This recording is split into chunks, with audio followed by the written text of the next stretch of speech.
Welcome back, everybody, to another episode of the Amateur Experts Podcast. I'm your host, Landon Oliver, here with my co-host, Andrew Scott. What's up, man? Yeah, what's up, man? Episode 20, we hit our first somewhat milestone. Yeah, we're 2-0 episodes in. Seems like we're kind of growing every time I check the YouTube, every time I check some of the numbers on the podcast. So we appreciate everybody that listens and all that stuff. And we Yeah. do have a very special episode here today for you. Since last week we did do our upcoming rookie dynasty outlook. Obviously, it was pre-draft. And then next week we have our mock draft version 3.0 final draft with trades included right before the NFL draft. So this week we kind of wanted to take a look back at last year and kind of see how the rookies did, how we had them ranked going into the season, and now kind of how they look, dynasty wise after the season has ended. So I'm really excited to get to that because you already know where I'm going with my boy. Yeah. I have no doubt who running back one's going to be for you, but I'm really excited for this as well. This was last year. I did somewhat of a deeper dive last year than I had in years prior on the rookies. And last year was, even though we weren't doing this podcast, last year was the first year I somewhat attempted to build at least like my own top 24 type of thing, to where I could kind of try to use my own judgment for the first couple rounds. And um, I made a lot of adjustments. I had pre-draft and then post-draft, once these guys had landing spots, I made quite a bit of adjustments, and it was kind of a learning experience for me. And so I'm trying to take what I learned last year and remind myself of what I learned last year today, so that um, this time in 2 weeks, whenever the NFL draft has happened for 2021, I don't turn around and make those same mistakes. So I'm looking forward to doing this. I didn't, I 2020, I didn't dig near as deep as I have for 2021, just because we've been doing mock drafts and things like that in the building. We um, have done NFL mock drafts and then fantasy mock drafts and things like that. So I put a little bit more work in this year than I did last year, but it's going to be a fun exercise to see, kind of, remind myself not to repeat the same habits I did last year. And that's all it's about, is just learning from those mistakes. And we both definitely did make some, and there were some omissions that we didn't even think of, going into the season, that ended up performing really well. So Yep. definitely excited to get to that. But we'll just kick it off. Like, we want to go ahead, get this rolling. We're going to start Right off with into it. 2020 rookie running backs. Obviously, the most important position we want to get to first. And I think, about how deep do you want to go here with our pre-draft? Do you want to do top 5, top 10? Because I can tell you who my 5 were pretty easily. I'd say I had 6. Yeah, Pre-draft, I had 6 guys that I liked, that I was comfortable putting 1 through 6. So that was where my list kind of stopped. So pre-draft last year, I had Deandre Swift as running back 1, Jonathan Taylor as running back 2, J.K. Dobbins as running back 3, Cam Akers as running back 4, Clyde Edwards-Helaire as running back 5, and Antonio Gibson as running back 6. And that's kind of where my running back stopped, of the guys that I was really a fan of, that I was comfortable ranking. Yeah, so with mine, obviously, going, and we're doing pre-NFL draft or pre-fantasy Right. draft. Yeah. Pre NFL draft. So Okay. before these 2020 guys even had landing spots. Right. So obviously, I've been on the Jonathan Taylor train for Yeah, you were. like 2 or 3 years now. Yeah. So he was my running back 1, and then I had J.K. Dobbins 2, DeAndre Swift 3rd, Cam Akers 4, Clyde Edwards-Helaire 5, and then I had Zach Moss as my 6th. Okay. Yeah. I was a big Zach Moss fan, and we'll see. We saw. Yeah. It's just 1 year, so we'll see. So now that we kind of know where we had them ranked pre-draft and all that, obviously the drafting spot ended up changing some things, especially for you. It did. So how did that end up working out as far as your post-draft ranking? So this is where I was talking about where mistakes were somewhat made, and I should have trusted myself a little bit better, because I had said I had Clyde Edwards-Helaire as my 5th running back pre-draft, and then he gets the first round draft capital with none other than the Kansas City Chiefs, who run the same type of offense that he played well in LSU. And I'm like, oh man, like I got to move him up, but I had him as running back 5, but I made the leap all the way up to number 1. He vaulted up from running back 5 to running back 1 for me. Jonathan Taylor, after he landed in Indy, that kept him there at running back 2. He was the only one that really challenged Clyde for me. It was like maybe I should consider him running back 1, and clearly I should have. Um, Glad you did. and yeah, yeah, which I do think that there are better days ahead for Clyde. Oh yeah. I do think that he's going to be a fine fantasy producer with plenty of upside in that offense as he continues to grow and mature. But yeah, Clyde number 1, Jonathan Taylor number 2, Cam Akers leapfrog Dobbins. He went from 3 to 4 for me, and then Dobbins was at 4. Part of that was probably just truly the Rams bias in me, because I like Dobbins a little bit more pre-draft, but with Dobbins landing in Baltimore and having Mark Ingram there at the time, and Gus Edwards and Lamar Jackson, which I do like fantasy running backs having a quarterback that can run as well. I do think that while there are some negatives to it, I do think it can be a good thing for the running back too, to have the defense have another running threat to worry about on the field at all times. Like, even if you don't have 2 running backs on the field, the defense has to respect Lamar Jackson. So like, I don't really look at that as a negative for Dobbins as much as some others might, but the timeshare that he has outside of Lamar is what kind of had me flip-flop Akers and Dobbins. So I had Clyde, JT, Akers, Dobbins, and then Swift was the big faller. Clyde was the riser. Swift was the faller for me. He went from my number 1 pre-draft to my number 5 post-draft after landing with the Lions. Gibson stayed at 6, right where I had him. And then I was comfortable putting Zach Moss in as 7 once I saw the landing spot in Buffalo. I did like that there with him and Singletary. As someone else I was comfortable putting in my landing spot. And then the obvious missing one here that we'll talk about once we get into later is James Robinson, who was still completely off my radar at this point. I think he was on everybody's radar at that point. Yeah, whenever we were doing our rookie drafts and things like that, I wasn't even looking in his way. So he was the real, the big glaring miss for me in terms of that. But yeah, I mean, moving Clyde from 5 to 1, if I would have just made the necessary adjustments with Swift and then just move JT and Cam up a spot, I think I would have been much more happier with my ranking, my end results. But yeah, so that's what I mean. The middle really didn't shift too much for me. JT, Cam, and Dobbins were 2, 3, 4 in some type of order, but it was Clyde was the big riser and Swift was the big faller. Yeah, and that's completely understandable. I mean, you think with a guy, regardless of how talented the other guys are, it does seem to be about fit, which for me is why Jonathan Taylor remained my number 1, is because, and maybe it is because the fan, I know how they use guys like that, and obviously we didn't foresee Marlon Mack going down and all that stuff happening, Right. Yeah. but you're running behind Ryan Kelly and Quentin Nelson on a team where Frank Wright loves to run the ball. And he likes to get his running backs involved in the passing game too, which was the biggest question mark for Jonathan Taylor, especially with Nyheim Hines there as well. So obviously I didn't foresee the passing efficiency that he had last year.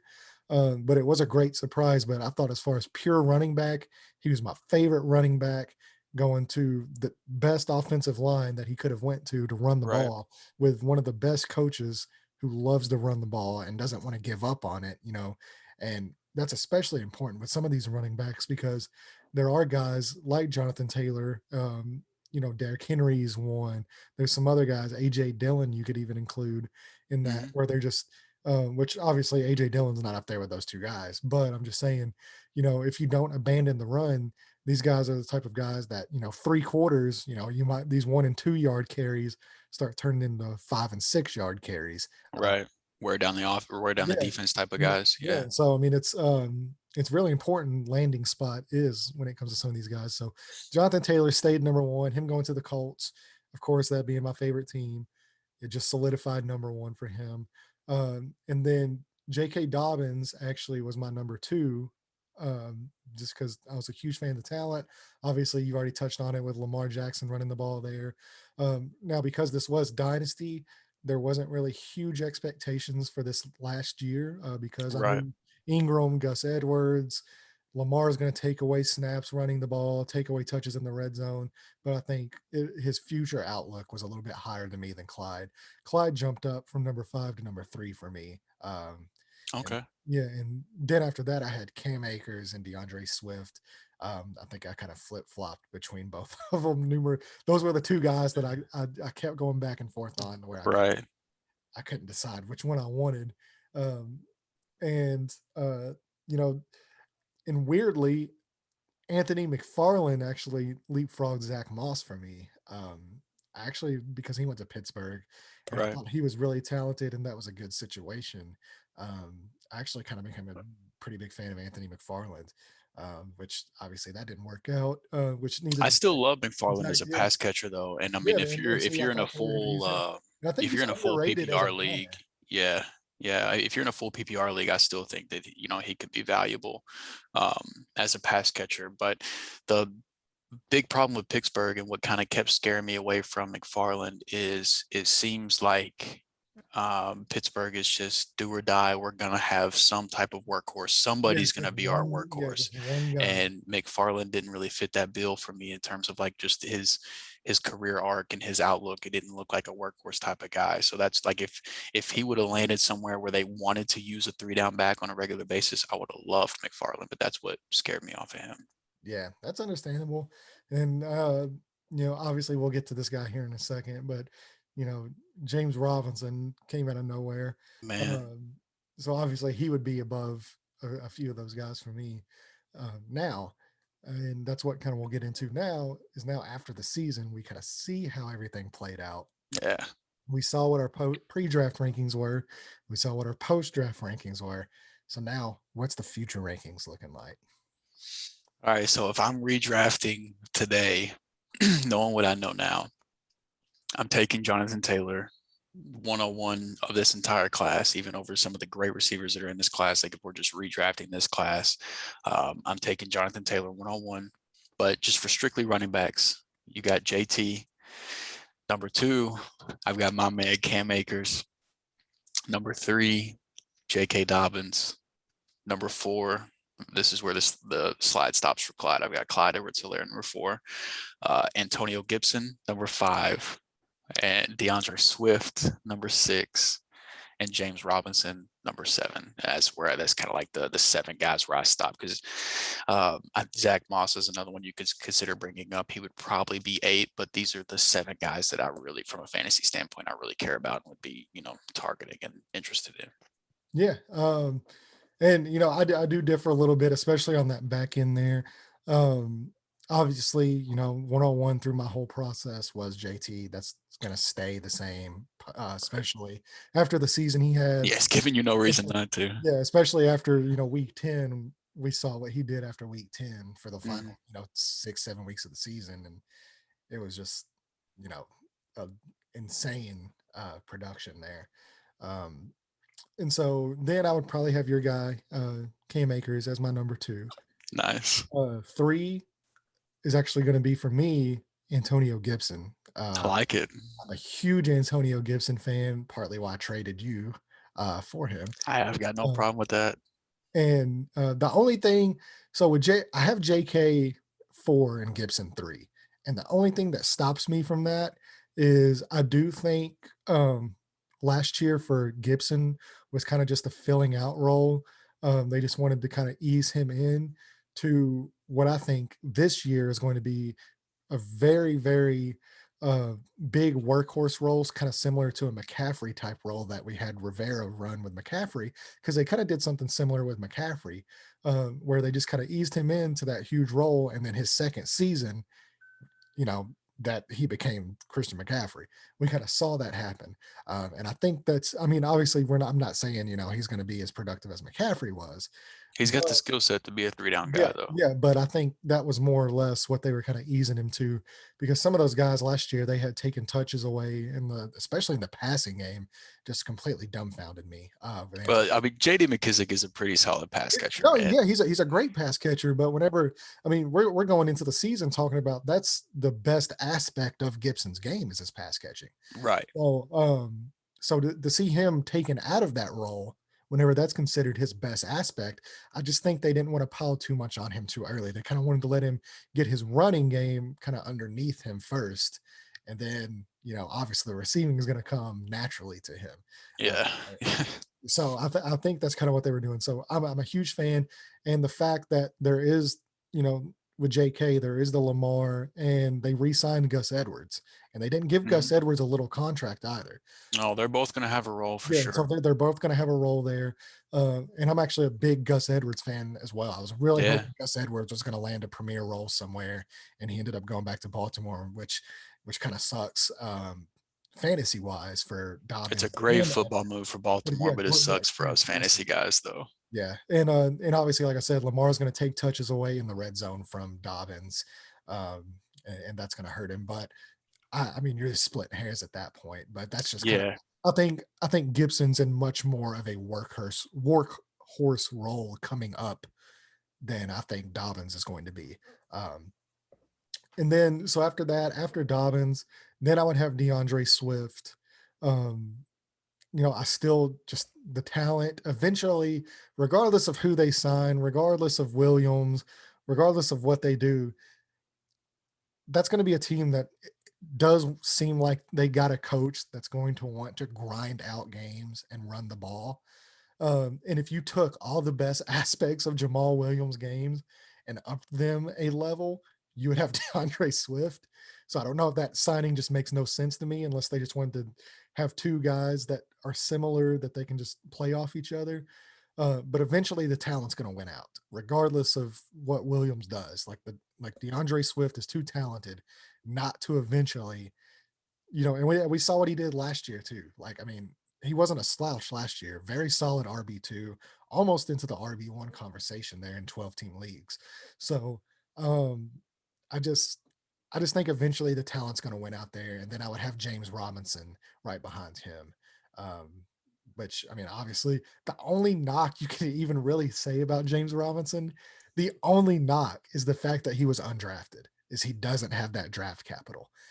He Um, was brought in, and he was brought in by a coaching staff that no longer exists too. So he has no yeah, draft well, I mean, capital, and he yeah, has no connection to the current coaching staff yeah, either. to an extent. I mean, I think Urban Meyer, as he said they actually want to get him involved a little more, which I don't think that's going to be possible because you're not. I mean, there was It's literally it is literally impossible to impossible. get Yeah, him because there more there was involved than especially last towards year. the end of the season when they had their, they were down to like their fourth and fifth string He guys. was responsible for like 99.9% of the rushing attempts and Yeah. pass catches out of And the I just backfield I for don't that I team don't think last that's year. a sustainable workload.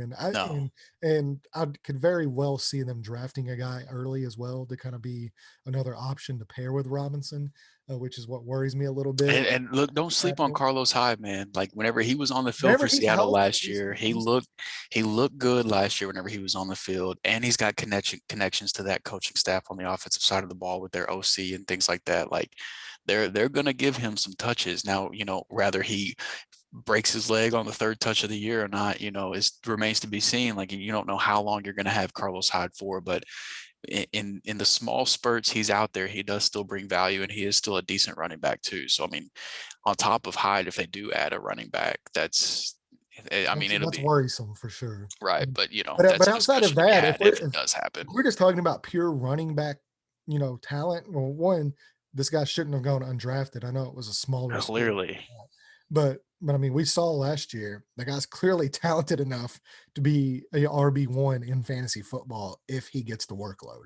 So yeah, he if was a that great running workload's no back. question, then you got a locked and loaded RB1. And what's weird is we're literally going six guys deep that I think if they get the majority of their workload, they all could be RB1 options, at least Right. high end RB2s. Well, and the crazy thing is, you went six deep. You still haven't even brought up the Kansas City Chiefs starting running back yet, unless I missed it. Yeah. Yeah. So you So did. is I'm he number actually 7 for you? relatively lower than Clyde Edwards-Helaire. Uh, Yeah. Okay. and so with him, and that's what I'm saying is like, that's not even a knock on Lair. That's, you have six guys that I think could end up like, if you looked at the end of the season next year and, you looked at your top 8 running backs and 6 of these guys were in the top 8, and then you have McCaffrey and Derrick Henry, and then you have these 6 guys, it wouldn't surprise me one bit. Um, I mean, I think, obviously you got guys like Kamara. We'll see what happens with Zeke. I'm still kind of relatively low on Zeke. But I mean, outside of that, I mean, all these guys could very realistically end up as top 10. Um, Now, when it comes to Clyde Edwards-Helaire, I do think there is some positive regression for him coming up this season, just because the I goal agree. line work was just extremely unlucky. Like, he got tackled at the 1-yard line, I mean, at least 5, 6 times that I saw, and those Right. should all be touchdowns. Now we'll see what happens. We'll see who they bring in. We'll see what they're going to do with the running back, because I do know they do kind of like to use a couple different running backs. Obviously they like to use more of a bruiser type guy. And Which I thought Clyde was one of the biggest winners in free agency, to be honest. The fact that they cut Damian Williams, who is a very similar, like skill set wise, I think yeah, him and Clyde mirror each other a lot more than Darrell Williams does, who they chose to bring back over Damian. Um, and so I thought that that was a good thing for Clyde and a smart move for the Chiefs too, because I mean, keeping Damian and Clyde it just kind versus of cleanses keeping itself out. Darrell and, Yeah. and Clyde. Yeah. Darrell and Clyde, I think, really complement themselves better Well, than Damian and Clyde. And yeah, I for mean, sure. look, Clyde missed like 3 games due to injury last year. He had terrible goal line luck, and he was still the running back 22. Yeah. Okay. That's what I'm So saying. So, like, so I like, I, I I don't, mean, that's what I'm saying is I think there's some positive regression there, but I still don't think he's going to end up in that RB1 conversation next year. I think he's a very solid, locked and loaded RB2 type guy. it's fair. That's kind of, instead of being 22, like, I don't think he's going to jump all the way up to 10, but I think, he solidly can be in that 14 to 16 range. And I think people that drafted Clyde last year, you're happy with that production. I mean, you're not going to be disappointed with a top 14 running back, Right. especially Yeah. in I 12 mean, team leagues. a So lot of people drafted him. And if you draft him in rookie drafts, a lot of people made the decision, me included, to yeah, draft him over Jonathan Taylor. So from that aspect, you're probably a little disappointed. But if he makes the jump from running back 22 to running back running back 14. 14 to Yeah, 16 next yeah, year, that's great for your team. yeah, exactly. So the only thing too is concerning with me is last year. He was very, very effective. Obviously, we hear about him being able to make guys miss, and he didn't do that quite at the same rate last year that he did in college, which he's a rookie running back. It's understandable. It's going to take you a year or two to kind of get used to these guys. But his ability to run up the middle, it did kind of worry me a little bit. He missed some holes. Obviously we can see that getting better with time too. Enough time in the offense, he's going to read the offense a lot better next year. He's going to read the line, but you also do have almost a completely new offensive line as well, and it's going to take him time to learn those guys as well. Well, and another good thing for him is the one spot that they really did shore up in free agency was the interior. So hopefully that helps his, Yeah, you were talking about running between the tackles. They've got one of the best guards in football under contract now for the next several years. And they did upgrade it. In my opinion, they upgraded at center as well, getting basically a hometown discount for former Rams center Austin Blythe, who performed extremely well and basically said that he'd been wanting to play in former Kansas Colt. City. Yeah, that's right. That's right. So they did improve. I mean, to be determined on how the tackle positions look, but they did improve the interior. So hopefully that kind of helps Clyde out a little bit as well. Yeah, yeah, and like I said, this isn't even a knock on him. It's just I think some of these other This guys. running back class is just really talented, Yeah, man. it's extremely crazy to think about, and so So yeah, I mean, we both got JT and Cam Akers 1 and 2. yeah, Those guys both look like they're set for workhorse roles and really good, in good offenses. yeah. And Um, people are kind of worried about the Marlon Mack signing with Jonathan Taylor, but I look, there's no reason you should be. It's no, Jonathan. I like Jonathan Taylor. One, he showed that he can handle a workload last year, even with Naheem Hines coming in, and Marlon Mack's coming off an Achilles tear, which normally that's nailing the coffin for a running back. Now, yeah, as a Colts fan, I most of hope he does come the back, but I most think of the like most of the studies that we have on those type of injuries are older running backs too. Yeah. So he, He's 25. I don't want to say lucky for him because it sucks he got the injury, but he is still young, so he has a lot better of a chance than some of the other running backs in the Yeah. past that have recovered from the And injury. he's But a really still, great, talented running back. So I think even if he comes back 80 to, 80 to 90% of what he wants, what he was before the injury, you're right. looking at a very solid running back. But I don't think it's going to be enough, because like I said, we know how Frank likes to run the ball, especially when it gets into the later part of the fourth quarter. And whenever you have a quarterback like Carson Wentz, shout out real quick. Hey, you got the New Jersey. Yeah, I got the jersey. Yes, So, sir. so whenever you do have a quarterback like Carson Wentz that has struggled, what's one of the easiest ways to help him regain form and get more comfortable is a Yeah. strong running game. So I do think they're going to, run the ball possibly even more this year than they did last year. And when you have guys like, uh, Jonathan Taylor and Nyheim Hines, you're not going to let as great of a, running back as Marlon Mack was, you're not going to just all of a sudden start splitting the workload. I think it was just more of a chance for Marlon to show that he's healthy, maybe get, 20% of the carries. And Yeah, I mean, 20% of the carries behind the best offensive line in yeah, football was I think, probably the best like opportunity he had on the table for himself. yeah. And And I think it's just more to show that he's healthy, that he's still productive. And they because only he is signed him to a talented, one, man. yeah, they only signed him to a 1 year deal. So if he shows he is healthy, if he shows he can be productive, maybe he gets that bigger deal next year from another team, which I think is kind of what they're hoping for. So they're going to Yeah, showcase Mac a little bit, but I think he's just going to be more rest for Taylor than it is going to be actually eating into Taylor's workload. right. Similarly, I think this affects Jordan Wilkins more than I think it's going to affect Jonathan Taylor. Yeah, exactly. It affects those pieces on the back of the running back depth chart more than it affects the pieces on the which top. Like which is really disappointing JT to is me still going to because be. oh, I'm sorry. I was going to say it's really disappointing because I would actually love to see Nyheim Hines on the field more than what he is now. That guy is just one of my favorite players to watch, and he's so exciting. We know what he does in the receiving game, but he took a huge step forward as a rusher last year. Yeah, he really Um, did. and I was really hoping that was kind of going to be the direction they were heading in this offseason was, Mac was obviously, I was thinking, Mac's going to walk the Achilles tear. They have these, and Jordan Wilkins isn't a slouch either. So I'm like, we're three deep still at running back, even with Mac gone. Maybe Hmm. this gives Hines a chance as a runner more to spell JT. And then we're able to get him on the field more. But that just wasn't in the cards. But I'm still really excited about this running game. And I think it's only going to help Carson Wentz. It's only going to help that offense.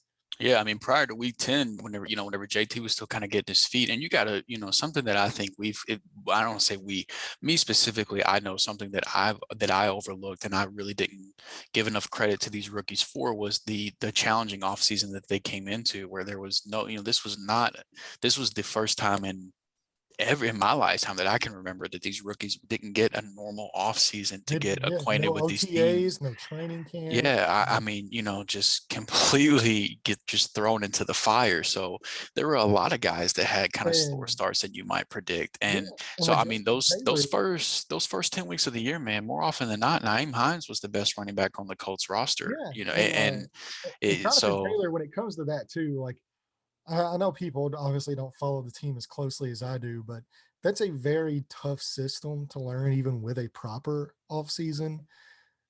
Whenever you have no off season, it's almost damn near impossible because I remember Marlon Mack looking awful his rookie year. Like he was missing holes, he was missing reads, all kinds of issues. And then, he had that, his first off season, which was a full off season. Then he goes into his second year with another full off season. And obviously he became the back, that we knew he ended up right, being. yeah. And so with Jonathan Taylor last year, it was really frustrating to hear other people because, I don't know if you paid much attention to it, I saw some but Trent there was, Richardson yeah, I was gonna say comparisons there come was out. there was Trent Richardson Yeah, that talk was coming out, and it's just that it's so stupid that yeah, way too or early. what? Yeah, I mean, like the guy's like 6, 7 games into his rookie year, and people are calling him a bust already. And I was one that like that I kept telling people like, just wait. The Colts offense is really tough for a rookie to learn on a normal year. These guys are coming in with no off season, And we kind of saw that with a lot of these guys, not even Jonathan Taylor, just even more of these guys. Antonio Gibson, DeAndre Swift, once he got a little healthier the last couple weeks of the season, got a little more comfortable. Obviously, with James Robinson, we saw what he did for the full season, which is just even more insane. But yeah, once these guys just got comfortable, it was almost like their first, 6, 7 weeks of the season were their training camp and their preseason games. All right.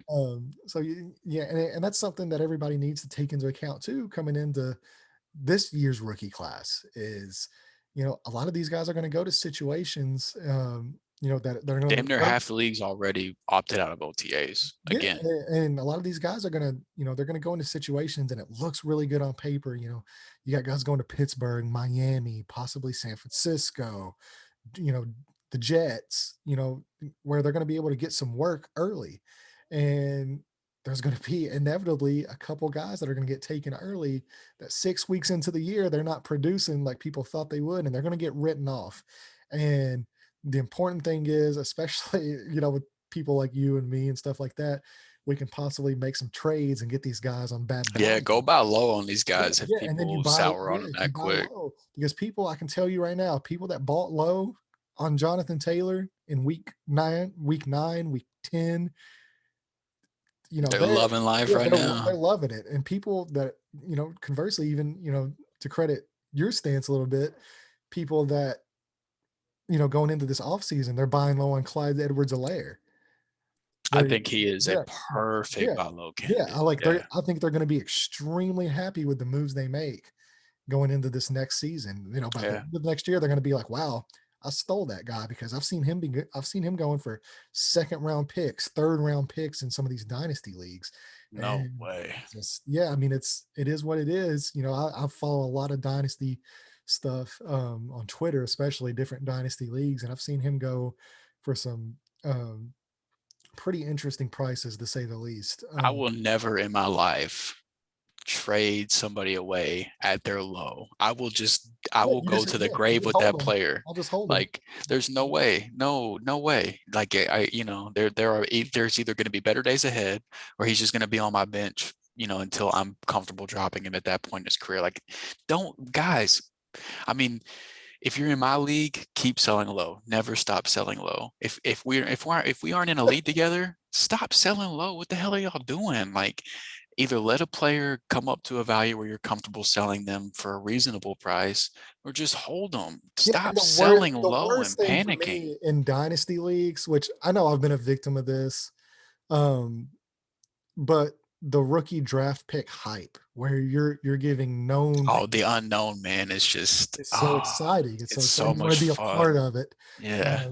and it's understandable if you have a strong base, but some of these guys that sell these draft picks for cheap pieces, I sat there and I'm wondering, what it like why are you doing this? Like if you're one or two players away, I can understand selling draft picks, or like me with mine, how I, acquired all these rookies and stuff like that is I won the league. I wanted a little bit more of a challenge. I blew my roster up, traded some, really high end pieces for picks, and I'm in the process now of rebuilding my roster. Um, but that's a personal challenge to myself. If I wasn't, bored with stuff like that, there's no way I'm selling these guys for these draft picks. And on the converse side, it's going to take guys like I sold to get me to move some of these draft picks. Like if I'm holding a top 4 pick, if I'm holding a top 2 pick, I'm not trading those first round picks away, even for multiple starters. You're going to have to give me Kamara. You're going to have to give me McCaffrey. You're going to have to give me Jonathan Taylor, Cam Akers. You're going to have to give me a premium dynasty pick to get, or a premium dynasty player to get some of these picks. Because you have those guys. I mean, it's cheap labor, and it lays a foundation for your team. And you want your foundation laid with high-end rookies. You don't want your foundation laid with middle tier guys. That's Well, a bad foundation. we really started talking dynasty and started covering it in depth in a really unique time period too, man, because like if you look at this year, this year we're looking back on, and then the one that we're about to take part in, these two classes, man, are just Those loaded with talent. And if you look back, like the for example, our main dynasty league we play in, the first rookie draft we did, the first offseason after our startup draft, if you remember, the first rookie draft we did, the consensus running back one was Josh Jacobs, which is, I mean, rough offseason for Jacobs with Kendrick Drake signing, but at the and he time, lost his offensive line. right, at the time though, that was like, okay, that's fine. Wide receiver one was N'Keal Harry. You had David Montgomery, Miles Sanders in that class. You had McCall Hardman. I mean, DK Metcalf is the one that, a lot of people kind of slid him down that year, and DK is the clear wide receiver one from that rookie class. But Well, like, I don't think the clear. I think AJ Brown is, to me, the clear. well, no, yeah, that's fair. Those two guys are definitely in the discussion, yeah. And I would probably, McLaurin's I would probably still McLaurin's up go. there too. I would probably slightly go DK over both of those guys, but I would take AJ Brown. and then that's a fair discussion to have. But my point being is, like, with this class that we're talking about today, I think it would be pretty easy to go 2 rounds deep and still struggle kind of with, like, who are we going to leave out of the top 24 picks. Whereas if we redrafted that class, You got about we seven, we we, eight we dudes. we'd be at the back of the first round, like, damn, man, like, I don't know, I don't care, like this class, man. It's just like there were a whole bunch of, well, what if this happens, and what if that happens, and what if this guy does this, and it seems like all those what ifs just hit, and then some. And yeah, I mean, this was a great class to buy into, and I think that's going to be the same with this upcoming 2021 class. And I've looked ahead briefly to 2022, and granted, guys are going to pop up that aren't on the radar right now. But 2022 to me at this moment doesn't look near as strong as 2020 or 2021 did. No, So these are historic class. yeah, I think we're just in a really incredible time to be talking dynasty fantasy football. But I mean, out of these 7 running backs we've talked about, before we move on to wide receivers, because we've spent a lot of time talking about running backs for a good reason. This is a great class, but DeAndre Swift is the one that by far makes me the most nervous out of this class, and it makes me sad to say this, because he was pre-draft, before any landing spots, anything. He was just talent-wise, he was my favorite running back out of the class coming out of Georgia. But seeing what's happened with him landing in Detroit, which has been a running back graveyard anyway. But I mean, there's a new coaching staff, so hopefully that works in his favor. But then that new coaching staff turns around and signs Jamal Williams, who he's not a workhorse, incredible running back, anything like that. But Jamal Williams is a good running back. And if you ask me who a Dan Campbell running back is, like, Jamal Williams is probably going to be on that short list of Dan Campbell running backs that just, like, he's a hard worker, man. He loves football. Like, if you've never listened to a Jamal Williams interview, whether it be post game or just in the middle of the week or off season, go listen to that man talk, man, because he's a lot of fun to listen to. Like, you can tell he loves the game, and he just loves the team aspect and playing football. And like, if there's anybody that's down to go bite some kneecaps with Dan Campbell, it's probably going to be Jamal Williams. And so the talent mixed with his mindset, his attitude, coming in, and I mean, he is, he's a talented running back in his own right. Bringing that in with DeAndre Swift, DeAndre Swift, like I said, man, he was my favorite running back pre-draft. But those two guys in the same room, mixed with a team that's probably going to be pretty bad, that's going to need to throw the ball a lot, that's probably not going to be in scoring position a lot. And we don't know how long Jared Goff's going to be the starter. We don't know how long this rebuild's going to take. I mean, Detroit might not be good until it's damn near time for Swift to start looking for his second contract. And for running backs in Dynasty, my whole outlook on them basically is based around their rookie contract because I mean it's who knows after that point. There's literally no telling what's going to happen with these running backs, with the way that the league looks at running backs The way that we and look at running the backs. way that we look at running backs. Exactly, man. That's what makes me nervous about Swift is his rookie season is already out of the way, and things don't look brighter to me for him. And so I don't want him to get buried like that because I love him as a player, but I'm really nervous he's going to. And Jonathan Taylor, Cam Akers, J.K. Dobbins, Clyde, Antonio Gibson. I like those fives outlook considerably more than I do Swift, even though I like Swift's talent more than I do Gibson, more than I do Clyde, more than I do With even Dobbins. running backs, to me, like, so we do say, like, obviously if a guy goes, has the talent and goes to a great situation, it's better. But with running backs, man, like regardless of bad situation, I mean, just look at James Robinson last year. They won one game.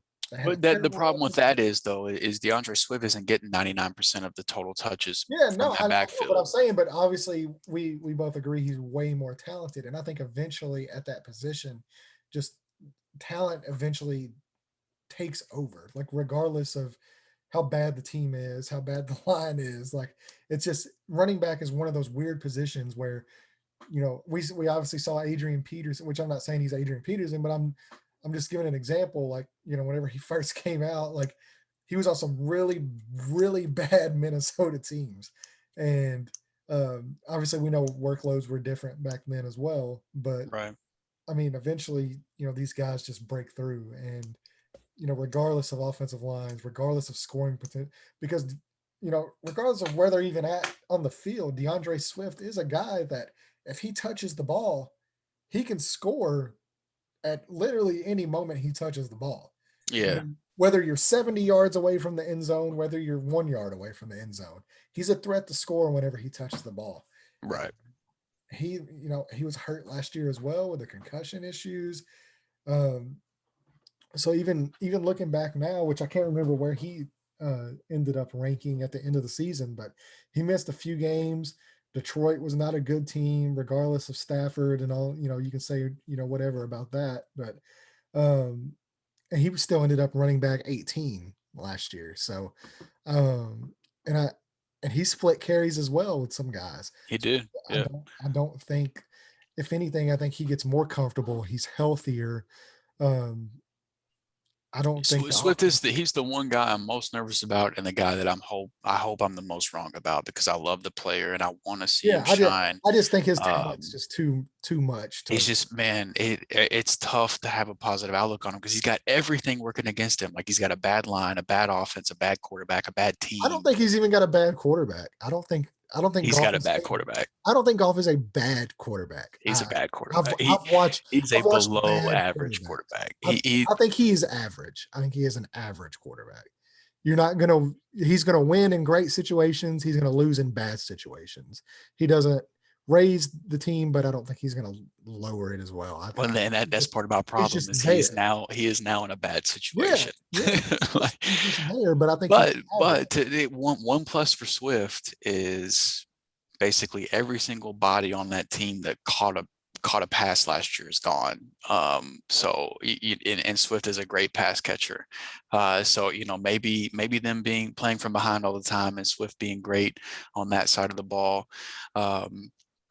Plays in his favor. But man, I'm Swift is the one I'm most nervous about. Which I mean, I guess I say I'm most nervous about. I still have him ranked over James Robinson, but James Robinson for me really just comes down to What happens in the draft? yeah. I do they spend decent draft capital on a running back, and that'll tell a lot of the tale for me. Because my biggest thing with him, the obvious there's obvious regression coming in terms of workload. Like he's not getting 99.99% of the total touches out of that position next year, so that's coming. But if it's just him and Carlos Hyde, then that's a different story. But like I said, this coaching staff has no connection to James Robinson, and the previous one had no draft capital connection to James Robinson. So he has no connection to the current team. He has no connection in terms of draft capital. So even though I don't think it would be smart because I think he's a great running back, if they so wanted to, they could move on and select a running back higher in the draft. Even if it's not one of the top, even if it's not one of the big three guys, if they grab like a Michael Carter or something like that, to take away some of the pass catching work, or if they grab like a Trey Sermon or something that could threaten some of his goal line touches, something like just there's a lot of guys out there that could really muddy the waters. But yeah, I'm really comfortable with Jonathan Taylor, really comfortable with Cam Akers, and those two guys are kind of in a tier of their own for me. And then I've got like Dobbins and Clyde Lair and Antonio Gibson and Deandre Swift and James Robinson. I could see that stuff kind of going whichever way. Yeah, there's a lot of fluidity there. Yeah. So we did spend a lot of time on the running back, which obviously it's a great class, man. It's hard not to. I could keep going if we really wanted to. Yeah. So we'll go ahead and end the running backs there. And now we'll kind of get into our wide receivers. We do want to touch because this was once again a really great wide receiver class. Man. Which, obviously we think we have another one coming up here in the draft this year. So the last probably 3 years have been really good for high-end wide receiver play. This last year was no different. Obviously, there's some names in there that we thought would be higher up that aren't higher up now. We have some names that were a little lower that are at the top. So I'll just go ahead and give you. Do you want to do 10 or how do you want to go about wide receivers? I went 5 deep pre-draft, just because prior to us starting this, whenever I was just doing this on my own, just like posting them on Facebook or like putting them in my notes section on my phone, to try to hold myself accountable, I only really went 5 deep. But I went 10 deep, both post-draft and post year one. So I'm good to go. Good to go wherever on terms of that. Yeah, so I mean, we'll just go ahead and read what you got. We'll go ahead and do 5 deep pre-draft. My pre-draft rankings, I had Jerry Judy as my favorite wide receiver. Mm-hmm. After that, I had CeeDee Lamb. Yep. Then Henry Ruggs. Then okay. I had Jalen Rager. Then I had Justin Jefferson. Okay. All right. So we differ a little bit there, and I can already see where. And before we hit record, I was kind of talking to you about this, that I didn't realize until we started doing this exercise and I started looking. I didn't realize just how low I was on Henry Ruggs until I started doing this. But 1 and 2 were the exact same for me, and it was really 1A, 1B. Truthfully, Wow. like with Jerry Judy and CeeDee Lamb, I thought those guys were the clear 2 most talented receivers in the class. I fell in love with both of them watching their film. So they fell 1 and 2 very easily for me. Number 3 was actually T. Higgins. I was a really big T. Higgins fan. I love what I saw from him. Just looked like somebody that could win consistently on the outside and somebody that could be a prototypical wide receiver 1 in the NFL if he was so given that role. Number 4 for me was Justin Jefferson, and then number 5 was Jalen Rager pre-draft. So I had Henry Ruggs first round, ended up being a first round draft pick. I had him outside of my top 5. He probably would have been 6 if I would have went 6 deep. But I was not as big of a Henry Ruggs fan pre-draft, and really, well, we'll talk about it in a little while. But post-draft, I wasn't much of a fan either. Yeah. So that was the big glaring thing for me was him, and that's a lot of credit. I wish I could remember his name, man. It was back whenever I was on Twitter. There was this Scott Barrett. Scott Barrett put out this incredible study on why Henry Ruggs being a hit in the NFL would essentially be like an outlier, an anomaly. Like you would have to break history to do it. There was so many factors that I can't even remember to put in now. But Scott Barrett put out this incredible breakdown pre-draft about like, do not draft this guy. You're betting on basically something that's never happened to happen just based on I wish I could remember the factors, man. I'm not doing the study justice because it was so good, but that me not being high on him, just watching a little bit and then reading that study, those 2 things alone completely took him off the radar for me to where like unless he fell to like the mid-second round, I wasn't drafting him. Yeah. Well, now we'll get into those post-draft rankings because he fell for me as well whenever he went to Las Vegas. So CeeDee Lamb hopped up to my number 1. post draft, just with the weapons Dallas had, the offense, we thought they were going to have. Jerry Judy fell to my, 1B with Denver, which, there's still some questions there at the quarterback position. But then after that, Justin Jefferson actually hopped up to my number 3, just because obviously with the Stephon Diggs trade, I thought he translated very well into that Stephon Diggs role. Obviously, spoiler alert, he did. Um, Right. and then number 4 for me was Leviska Chanaut. I was a huge, actually big fan of him pre-draft, and then post-draft, I thought, you know, he was just going to get a lot of opportunity there in the slot position to make some things happen. And the draft capital that was kind of invested in him, I was really excited for him. And I would say the other one for me to kind of round it out, I was actually kind of got really big on Brandon Ayuk. I thought any wide receiver usually that gets drafted that early that goes to a Kyle Shanahan system, Right. you get a little excited for. And then number 6, obviously, with the quarterback situation, we didn't really know. And, going into the season, I wasn't big on Indianapolis as far as fantasy production outside of the running back position, just because Rivers was there. And I didn't think they were going to throw a lot. But, I really liked Michael Pittman Jr. Coming out of USC. And so then whenever, he goes very top, I believe it was the second pick of the second round. They invested that high draft capital, and we'll talk about what kind of happened there with him, but I got really excited to see his future development as well in a dynasty league. So that's kind of where I landed post draft. Sure. So we really didn't differentiate too much. So you had touched on 1A, 1B, and we both had Jerry Judy 1A to CeeDee Lamb 1B. Pre-draft, post-draft, I also had CeeDee Lamb leapfrog him, and so my 1A, 1B turned into CeeDee Lamb with Jerry Judy as the 1B. Jalen Rager was the biggest riser for me post-draft. He went from number 5 to number 3 for me, right behind Lamb and Judy, with Alshon Jeffrey aging, Deshaun Jackson doing the same. Those guys never being able to stay on the field. It's been noted for those that know me that I've been a big Carson Wentz believer since the day he was drafted. Still wish that the Rams would have drafted him, but nevertheless, everything works out for the best. Hello, Matthew Stafford. Yeah, and then now you guys got Wentz. But with Jalen Rager stepping in there, I thought his mix of just speed and playmaking, and them not having really any clear-cut guy that would be dependable,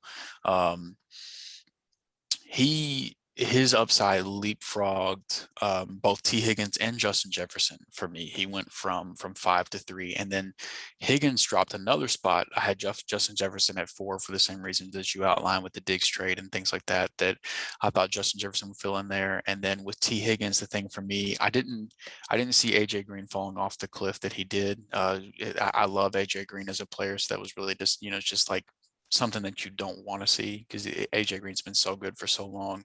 And then they got Tyler Boyd there as well. They spent high draft capital on John Ross. A lot of who mouths didn't to feed. Yeah. There was a lot going on there, and you had a rookie quarterback going in who, Joe Burrow was easily the best quarterback in the class for me. So that was one good positive for T. Higgins. But there was a lot going on out there. So Higgins was one of my favorite, like late first, second round, early second round targets, just right after the draft, just because with the contract structure and the way that the team was going, even though you couldn't see AJ Green's fall off happen the way it did, you could see how he wouldn't be in Cincinnati for the long haul. And so I did like that from a long-term outlook, that it seems like he could kind of seamlessly step into that role. But he did fall behind Rager and Jefferson for those reasons. But I had him at number 5. I had Ayuk at 6 for, exactly what you said. If Shanahan spends a first-round pick on a receiver, you got to pay attention. And during last year, Shanahan showed you why you need to pay attention. And then number 7, I had Lebiska Chemault. That my one and only concern for him was injury, because he had plenty of that going on in Colorado. And so, if he could shake that, if he could just stay healthy, he's so versatile. I mean, you can literally line him up and like in goal line He, situations, if you wanted to, he's you can line he's him up and play basically, running back. yeah, I was gonna say he's You could basically play an elite level running back that plays receiver. You can line him up at tight end. You can line him up at receiver. Like the guy He can do whatever you want him to do on and the he will field. never go down on first contact. Right, It will right. take multiple guys to bring him down. Which might be part of why he gets hurt so damn much because Yeah, he just keeps taking hits. which he didn't really Um, get hurt that much last year. So no, no, he had a great rookie year, a healthy rookie year, and he produced whenever he was out there. And here comes Trevor Lawrence. yep, So and I'm his really outlook, excited to see yeah, how, because we all know how Urban Meyer uses those gadget guys. right. I'm very So his outlook is even. I'm sure we'll be talking about that here shortly whenever we talk about post year one. But yeah, I had him at number 7, Michael Pittman Jr. at number 8. Denzel Mims, he was a guy that was just outside my top 5 pre-draft. I love the player. He ended up coming in at number 9 for the Jets. I didn't like the landing spot from a talent around him standpoint. Like it was clear the Jets were going to suck, but they didn't have a lot of pass catchers. So like Mims is more than worthy of a dart throw in the second round. Um, and then the rounding out my top 10 post draft was Van Jefferson. And that was pretty much, I wasn't extremely high on Van Jefferson pre draft, but the Rams, who didn't have a first round pick, had 2 second round picks and chose to spend one of those 2 second round picks on Van Jefferson. That said to me, they've got a clear plan for this guy and that they really like this guy. And so that draft capital alone pretty much put him into my post draft top 10. Even though I think he's really similar, like before signing Deshaun Jackson, the Rams didn't really have a clear deep threat after they traded away Brandon Cooks, but they've got a bunch of guys that just can run the hell out of some routes and are have dependable hands, and they're great. They're just great overall receivers, which like the Robert Woods and Cooper Kupp, and then now Van Jefferson. Van Jefferson is that same type of player, so that kind of confused me a little bit. But it's clear. I think at this point it's clear what McVay likes in his receivers, in that aspect. So he rounded out my top 10. But yeah, the front, looking back now, post draft, leading into rookie drafts, clearly too low on Justin Jefferson, having him down at 4, and having Jalen Rager up at 3. I was too high on Rager, too low on Jefferson. A little bit too low on Higgins and Ayuk, but for the most part, we'll get into next, I guess. right. So, Another guy that I didn't really go 10 deep, but another guy that we haven't spoken about that I was really high on was Bryan Edwards. I really love the player. I love the talent. I was kind of targeting him late in drafts if he made it there. Which obviously he got picked before me, but I got him off waivers, so it ends up working out anyway. I honestly Chase thought, Claypool is another guy we hadn't talked about either. yeah, but I honestly thought Edwards had the chance to produce Ruggs their rookie year, to outproduce him as the wide receiver 1 there in that Oakland offense, especially once Tyrell Williams went down. But obviously Edwards dealt with some injuries himself, but very, very talented receiver. Looking forward to possibly, we can see what happens with the future with him, but he's another guy that I was really high on post draft. Yeah, I liked him a lot too. I'm with you on that. I thought that we would see more out of him year 1, but again, man, similar to the running backs, the receivers dealt with the same weird offseason that the running backs did. And so, a lot of these guys, some of the guys that might have somewhat over or underwhelmed in year 1, like Bryan Edwards, like Denzel Mims, those guys might turn around and surprise some people this year. There could be some, if there's some guys that are low on those guys, this is another buy low opportunity where if Yeah, Denzel Mims the is fact out that there for Bryan Edwards made waivers, like I was dumbfounded. So I had to hop on that, as soon as it happened. right.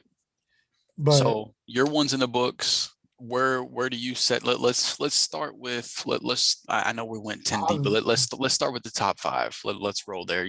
Give me your top 5 top from 5 post now. year 1. Obviously, looking back, I have Justin Jefferson 1, of course. The thing that he did last year was just obviously have the most historic rookie season possibly of all time. Definitely, since Randy Moss. And his outlook is just stratospheric at this point. Which I honestly think there might be a little regression next year, um, because he was by far the most efficient wide receiver, not even rookie wide receiver. We're talking about all wide receivers, just so efficient down the field. And, you know, obviously that goes with Kirk Cousins as well. But Mhm. I think, there might be some regression there coming. But if he repeats what he did last year, obviously I'm going to be extremely happy. Uh, and then a guy that actually I have above them. Uh, so I still have Jerry Judy as my number two.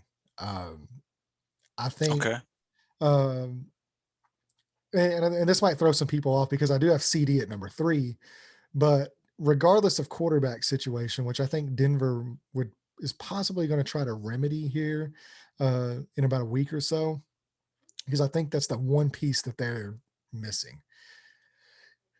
If you watched some of the Denver games, there was so many times, and I mean so many times, that guy was wide the fuck open down the field. Mm, I'm talking about he was just wrecking people for like at the line of scrimmage and on some of these routes. He was absolutely annihilating guys route running. And the biggest thing with him is he just had a quarterback that would just miss him constantly. He either wouldn't even look at Jerry Judy, or he would throw it and it would be 15 yards over his head. right. Um, so he passed the eye test as far as if you're just watching the receiver, if you're taking the quarterbacks out of it, if you just watch the receiver, he looked more impressive to me than CD Lamb did. Uh, CD Lamb, I think the only thing that knocks him down, obviously, we'll see what happens with Dak with that injury.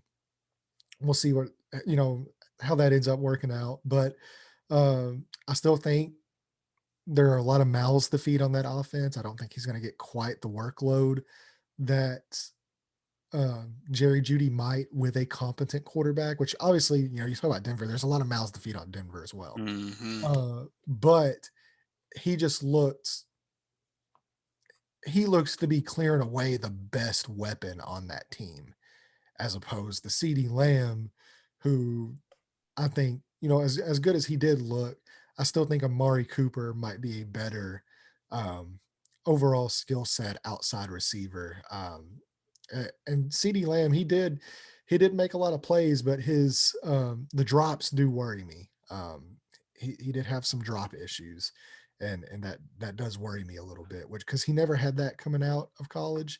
He never, it never really did anything, which to be ranked number three in this class is not like it's not an insult at all. It's just I think Jerry Judy, to me, if he can get a quarterback that can consistently get him the ball, I think I think he might be right up there with Justin Jefferson in this class. Um, and then after that, I would say Leviska Chanaut is my number four, just because I think he's in for a huge season with a guy like Trevor Lawrence, and Urban Meyer is really big on using these uh, gadget type receivers. Then I think Brandon Ayuk is up there. I think with Ayuk, obviously you see what he did last year, but Debo Samuel, couldn't stay healthy. That whole offense, they lost Kittle. He got to the point to where basically he was the only guy that was on the field. Right. And I think if they're healthy, obviously Kittle is going to be first in the pecking order. I still think Debo Samuel is going to be above him in the pecking order, just because he's going to get so many manufactured touches, and we still don't know what's going to happen with their quarterback, whether they take Fields, whether they take Lance, whether they take Mac Jones. And they still have Garoppolo there as well. So the quarterback situation, we'll see what happens. But I still think he's clear three in that pecking order of touches on that offense. And we're not even counting the running game. Um, we're just counting pass targets. Then after that, I would have T. Higgins up there. I think he showed some really special stuff his rookie year. I think getting Burrow back healthy, they solidify that offensive line. AJ Green's gone. John Ross is gone. They need to address the tight end position. Obviously, they have Tyler Boyd there, but outside of Tyler Boyd, you have T. Higgins, and I think he showed last year that he can be a number one type receiver in the NFL with the talent level. So I'm really excited about T. Higgins. Um, and then I would put Chase Claypool from Pittsburgh up there. We'll see. You know, there's been some noise about some of the stuff he's been doing off the field. He's made some bad decisions off the field with some of the noise he's making this offseason, but on the field, you can clearly see. I've just got a new rule that I've implemented after that draft pick to where if Pittsburgh takes a wide receiver, regardless of round, that's a guy I'm going to look to draft. Yeah, they Because develop receivers better yeah, than anybody in the because league. it doesn't matter what round it's in, whether it's Deontay Johnson, Antonio Brown, Emmanuel Juju. Sanders. Yeah, I mean, yeah, and Claypool is just right there along. He had a fantastic stretch his rookie year where he was just dominating. Um, so we'll see what happens with that. Um, let's see. And then I'm curious about Jalen Rager. I am curious. Uh, but I was never high on Jalen Rager, even pre-draft, even post-draft. I was never completely sold because his biggest problem was, even coming out of college, his biggest issue was his hands. And that definitely reared its head last year. He had issues with drops in college. Uh, we know what a great physical specimen he is, but if you're a wide receiver, regardless of whether you're open, regardless of how fast you can run, you got to catch the ball. And he he showed some issues there last year, and he showed some issues there in college as well. So I'm not super high on him. And then Michael Pittman Jr. is a guy that I'm, especially with the Wentz trade, and T.Y. Hilton's a year older. They haven't really gotten many more weapons on that offense. They're kind of running it back with guys and hoping these younger guys like Pittman and Taylor, whether you take Taylor can even take another step. But they're hoping guys like that are. Obviously, getting Paris Campbell back is something that the Colts are really big into. But I think Michael Pittman is going to be treated like that number one wide receiver option next year. I think it's kind of going to, instead of it being last year where it was clearly T.Y. Hilton and then Michael Pittman and then Zach Pascal and some of these other guys. I think it's clearly now we're at that crossroads where it's a changing of the guard, similar to when T.Y. Hilton kind of took over for Reggie Wayne. The Colts have just always had that knack for having that guy that's next in line. They did it, Marvin Harrison took over, then Reggie Wayne took over, then T.Y. Hilton took over, and I think they're hoping that Michael Pittman follows in those footsteps. So he showed some really talented stuff last year. I think the biggest part of his game and where he's the most dominant at in his game, he did not get to show last year because of the quarterback situation. And that's his ability to go deep and attack the ball high in the air. We're talking about a guy that's just built like a brick shit house. He's 6'4". Like, I mean, and he runs, a 4.4, 4.5. And we saw last year he's able to take the ball in short spaces and go 40 yards down the field and turn it into a touchdown. But when you have a guy that where his strong point is, he has great hands, he has a great ability to attack the ball in the air down the field. And when your quarterback's Philip Rivers, you're not going to get to showcase that a lot. And so I think Carson Wentz is going to play into that part of his game a lot. Pretty much consistently, because we know Wentz likes those bigger receivers similar to Alshon Jeffrey, Zach Ertz, especially Right. in the red zone. I think he can be a guy that I've always compared him to, who he plays a lot like, to me, was Vincent Jackson. And I think at his peak, he can be a Vincent Jackson type receiver. And we know what Vincent Jackson was at his heyday in fantasy football. And I think Mm-hmm. that might be what we're going to be looking like with Michael Pittman if he puts it all together and Carson Wentz can return to form. I like it. I like it. My surprise kind of probably starts right at the top, but my number one overall receiver is for this class is still the same as it was post draft with CeeDee Lamb. I still have him over basically what Justin Jefferson did with his rookie year, incredible, record breaking season, was he changed it from a 1A 1B conversation to a 1A 1B 1C conversation basically. I know CeeDee Lamb had the 8 drops last year. I would have to go back and watch the tape on the drops to see how many of those were really Oh, on him, they or were if like if Andy Dalton got no, the ball somewhat in his area and he just happened to get a couple fingers on it. I haven't watched all 8 of his drops to know. they were Um, drops. but I will tell you, his splits, if you look at his, just we're talking about fantasy here. We're not talking about real life receivers. His fantasy splits, if you look at the 5 games he got to play with Dak versus the games he got to play with, Andy Dalton, and insert quarterback here of the guys that played quarterback for the Cowboys the rest of the year. His points per game went down like 6 or 7 points with once Dak was out for the rest of the year. The first 5 games of the year, even with Amari Cooper, even with Michael Gallup on the field, he was still, I think it was like 16 points per game or something like that he was averaging with Dak on the field. And working in that, a lot of that was working out of the slot, which I think that he was perfect for his rookie year. I don't think Michael Gallup is long for this team. I don't see him being a long term, even if Amari Cooper does stick around with his contract. We'll see. I think Amari Cooper could be a very cuttable piece in the future. But even if Amari Cooper does stick around, I don't think Michael Gallup's going to get re-signed. And I think CeeDee Lamb is the clear future at that position for that team. And I think I'm higher on Dak Prescott than most, honestly. At least in terms of from fantasy, from getting production at the wide receiver position. And I think I'm just higher on CeeDee Lamb than most, apparently, because from a player standpoint, like I'm a huge Amari Cooper fan, big Amari Cooper fan since the day he got drafted.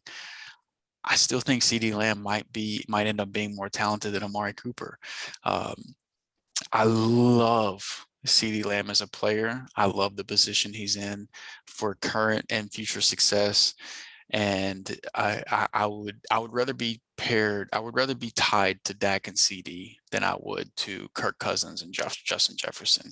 But saying that, Justin Jefferson is wide receiver 2 for me. He did leapfrog Jerry Judy just purely off of situation, because Jerry Judy, he has to deal with the Drew Lock curse, which hopefully will not be for much longer. Hopefully, they replace Drew Lock here soon. But even on top of the quarterback issues, then you've got Cortland Sutton, who Jerry Judy didn't really even have to share the field with Cortland Sutton very much last year due to injury. And then you've got Noah Fant, you've got Albert O, you've got Tim Patrick, who performed extremely well, and I think is an underrated receiver in the league.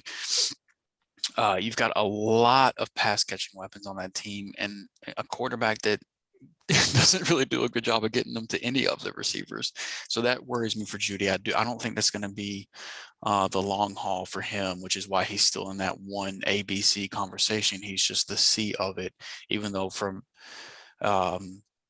pre-draft, Jerry Judy was far and away number 1 for me, even over CeeDee Lamb. Like it was 1A, 1B, but it was like Jerry Judy was 1A, and then 1B was like here. Like there was some gap there for me. Like That's not really a 1A, 1B. it still was though. It still was for me, because like Jerry Judy and CeeDee Lamb were far and away my 2 favorite receivers Yeah, but from that's this okay to class. rank them 1 and 2. I But mean, I didn't feel comfortable enough doing that. I really didn't. Like I thought, but that just speaks to how great of a player I think Jerry Judy is. Like CeeDee Lamb, I think, is an incredible wide receiver, man.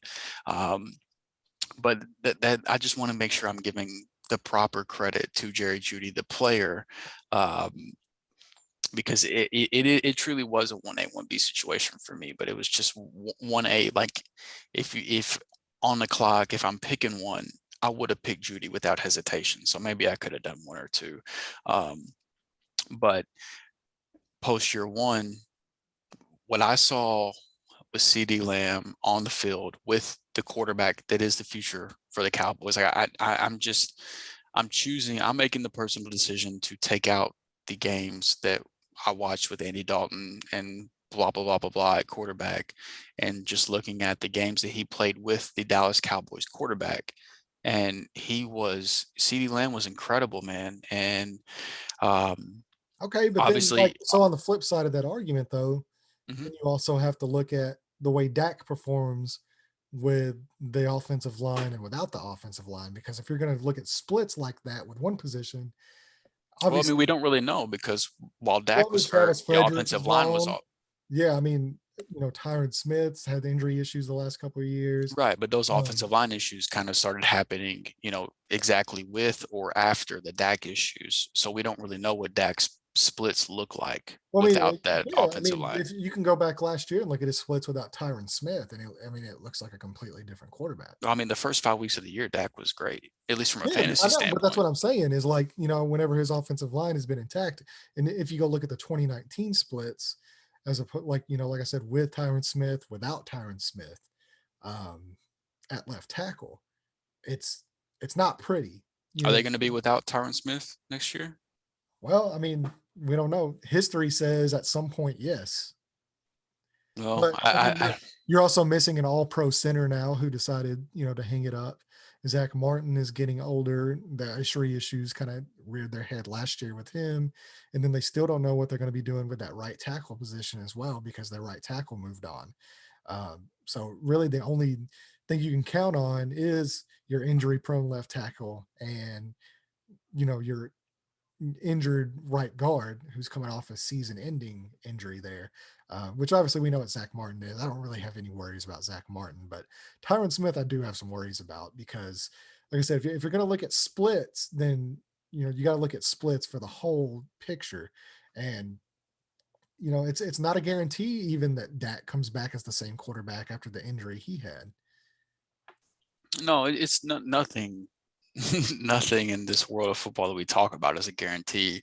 Um, but all I can go off is what I saw, and what I saw for 5 weeks of the season. Even we talked about how the learning curve, like Justin Jefferson was basically irrelevant for 2 weeks of the season, the first 2 weeks of the year.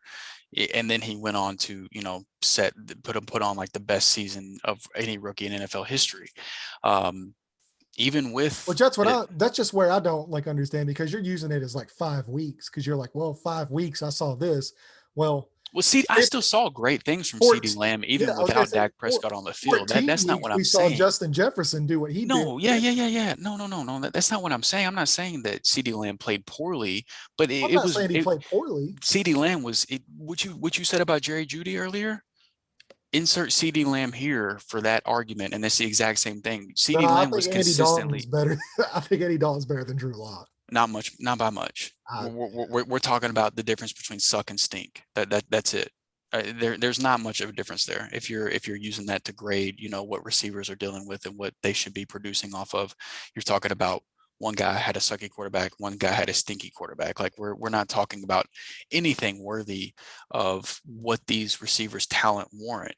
And there were more than enough plays where CeeDee Lamb, just like you were talking about with Jerry Judy, wide open, ready to make a play, and the quarterback can't let them make a play. It's the same exact thing for me with CeeDee Lamb. And if Jerry Judy gets a quarterback of any type of substance, he might leapfrog everybody and go right back to number one. Who knows? Yeah, I mean, but going off of what I know now, yeah, man. I mean, I'm higher on. I understand I'm higher on yeah, CD than most, I but just, I don't think there's any way that I can look at what happened last year and have him ranked above Justin Jefferson. Like I just, it's fair. It's fair, but like I said, you talk about 5 weeks. For 5 weeks I saw this. It's like, well, for 15 weeks I saw it. Justin. well, yeah. And Justin Jefferson had a stable environment around him for 16 weeks, and you I can't. mean, the 5 He did. Kirk They were held Cousins. on the, but it was stable. It was the same thing. It was consistency. Especially for rookies, man. Consistency is very important. And Justin Jefferson had a consistent role on a consistent team with consistent players every single week doing the same thing. Whereas with the Cowboys, once Dak got hurt, all bets were off. The defenses were just teeing off on whoever decided to play quarterback for that Well, week, and it's going to depend too because on top of that, the entire offensive line, like you said, you've got a below average quarterback, and then you've got basically a non-existent offensive line, and you're asking that terrible quarterback to be productive behind a non-existent offensive line. It's just, I think it's basically what I'm saying is if you're looking to sell CeeDee Lamb, I'm looking to buy CeeDee Lamb because I'm clearly higher on him than most, but I think his career trajectory is to the moon. Skonks. See, Like I don't, yeah, sign I'm me not up, man. as high on him. I still think like, and this goes back to like how I was saying DeAndre Swift. I think eventually those guys are going to win out, and I just think what we saw from Justin And Jefferson. that's like talent wins out. And CeeDee Lamb's got talent by the Well, boatload. he does, but I just You don't said think he's yourself he as was 1A, talented. 1. You said yourself he was 1A, 1B with Judy pre-draft Yeah, and yeah, post-draft. but post draft, I don't like after seeing what Justin Jefferson did last year. Like he's above CeeDee Lamb, he's above Judy, and I still I think don't have any problem with that. and I I don't still have think Judy is a better player that I saw last year than CeeDee Lamb.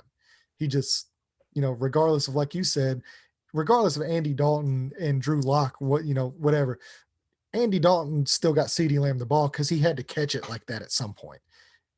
Jerry Judy had a quarterback that wouldn't even look his direction. That's completely different than having a Well, quarterback. no, Judy still got targets and receptions last Uh, year. Yeah, he did. He did, man. Like, Drew Lock just didn't just ignore him. Like, no. What no, you watch some of no, the he games? did. He straight up I watched. I ignored. love Jerry Judy. I He watched. I mean, ignored the shit out of him. the 3 times that Denver made it on TV, I trust me, I watched those games, and I got Sunday tickets, so I watched the games that he wasn't on mainstream TV. I watched plenty of the Bron, and I'm not saying anything bad about Jerry Judy. He was my just strictly off talent. He still is my favorite receiver, but talent and fantasy aren't always the same thing.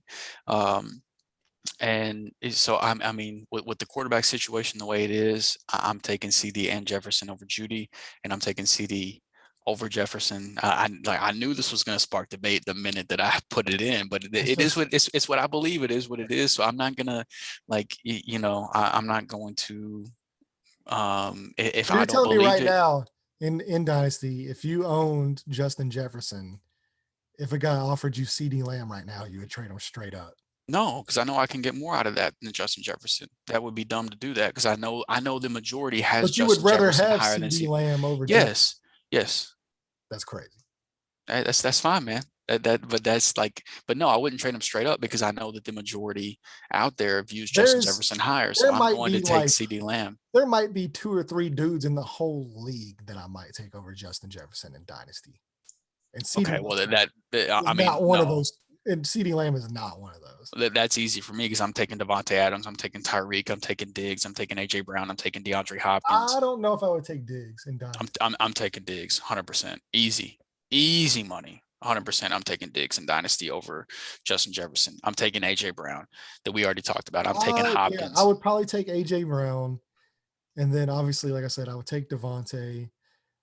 Tyreek, I would have to think about because Tyreek, he does as much as I love Tyreek in real life and in fantasy, he does have the tendency to have those games where he scores 55 points and then the next game he might give you 9.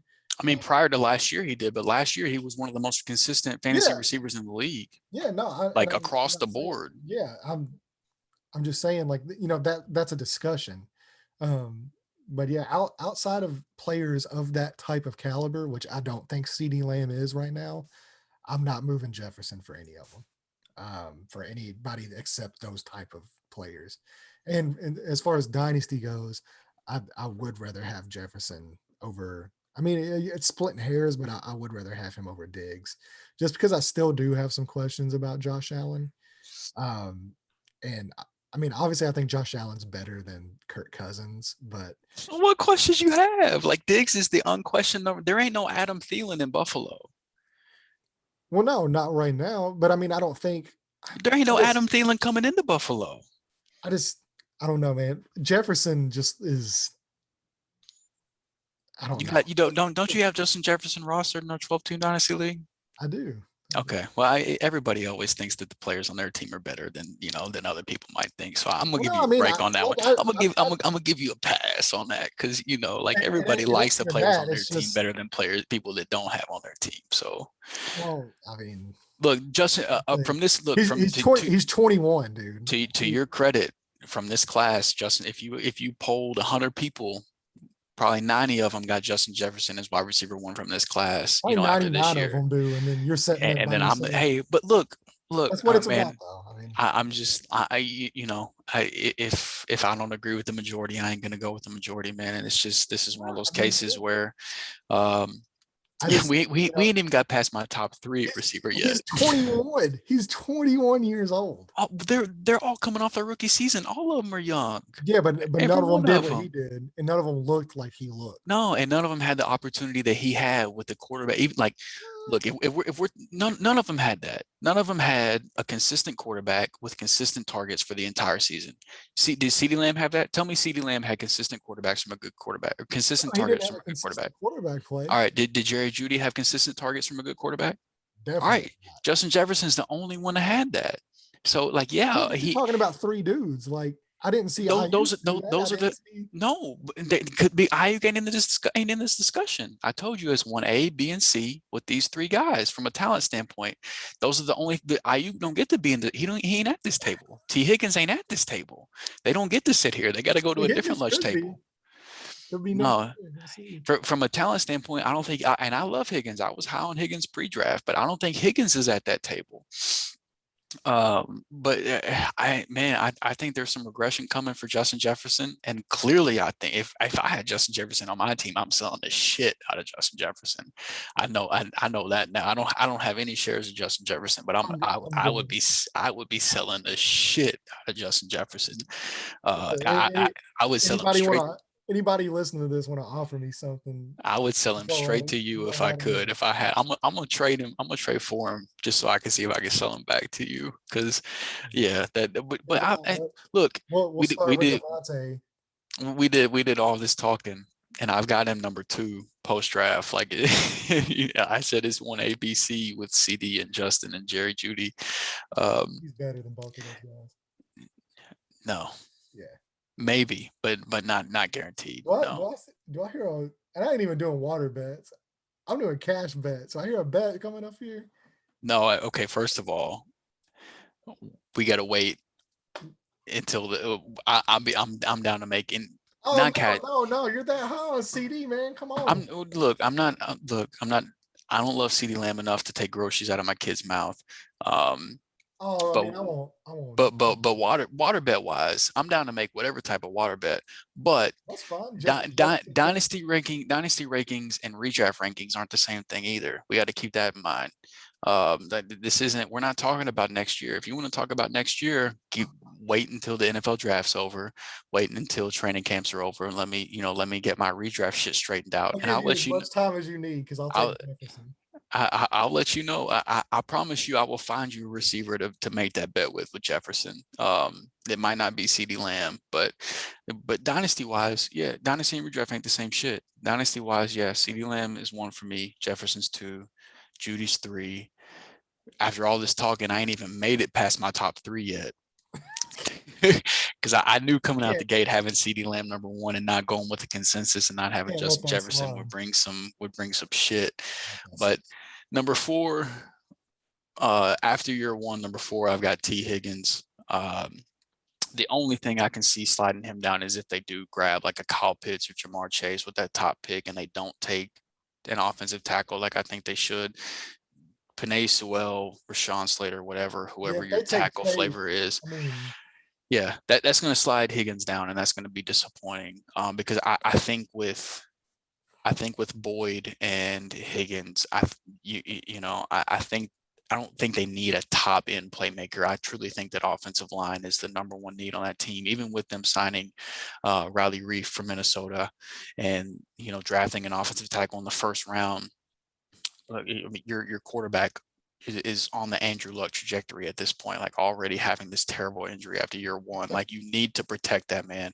They might not go that route, and if they don't, T Higgins is going to slide for me if they don't. If they take Jamar Chase, like Jamar Chase is, he's up there in that 1A category with these guys.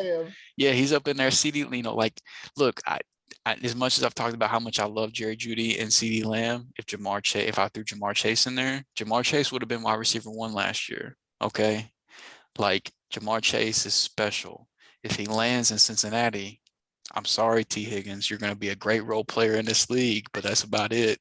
Like, because Jamar Chase is taking over the star role. So we'll see how it goes with T. Higgins, man. I'm nervous about the NFL. That's going to be that pick right there. I'm going to be paying a lot of attention to. But as of right now, number 4, I've got T. Higgins.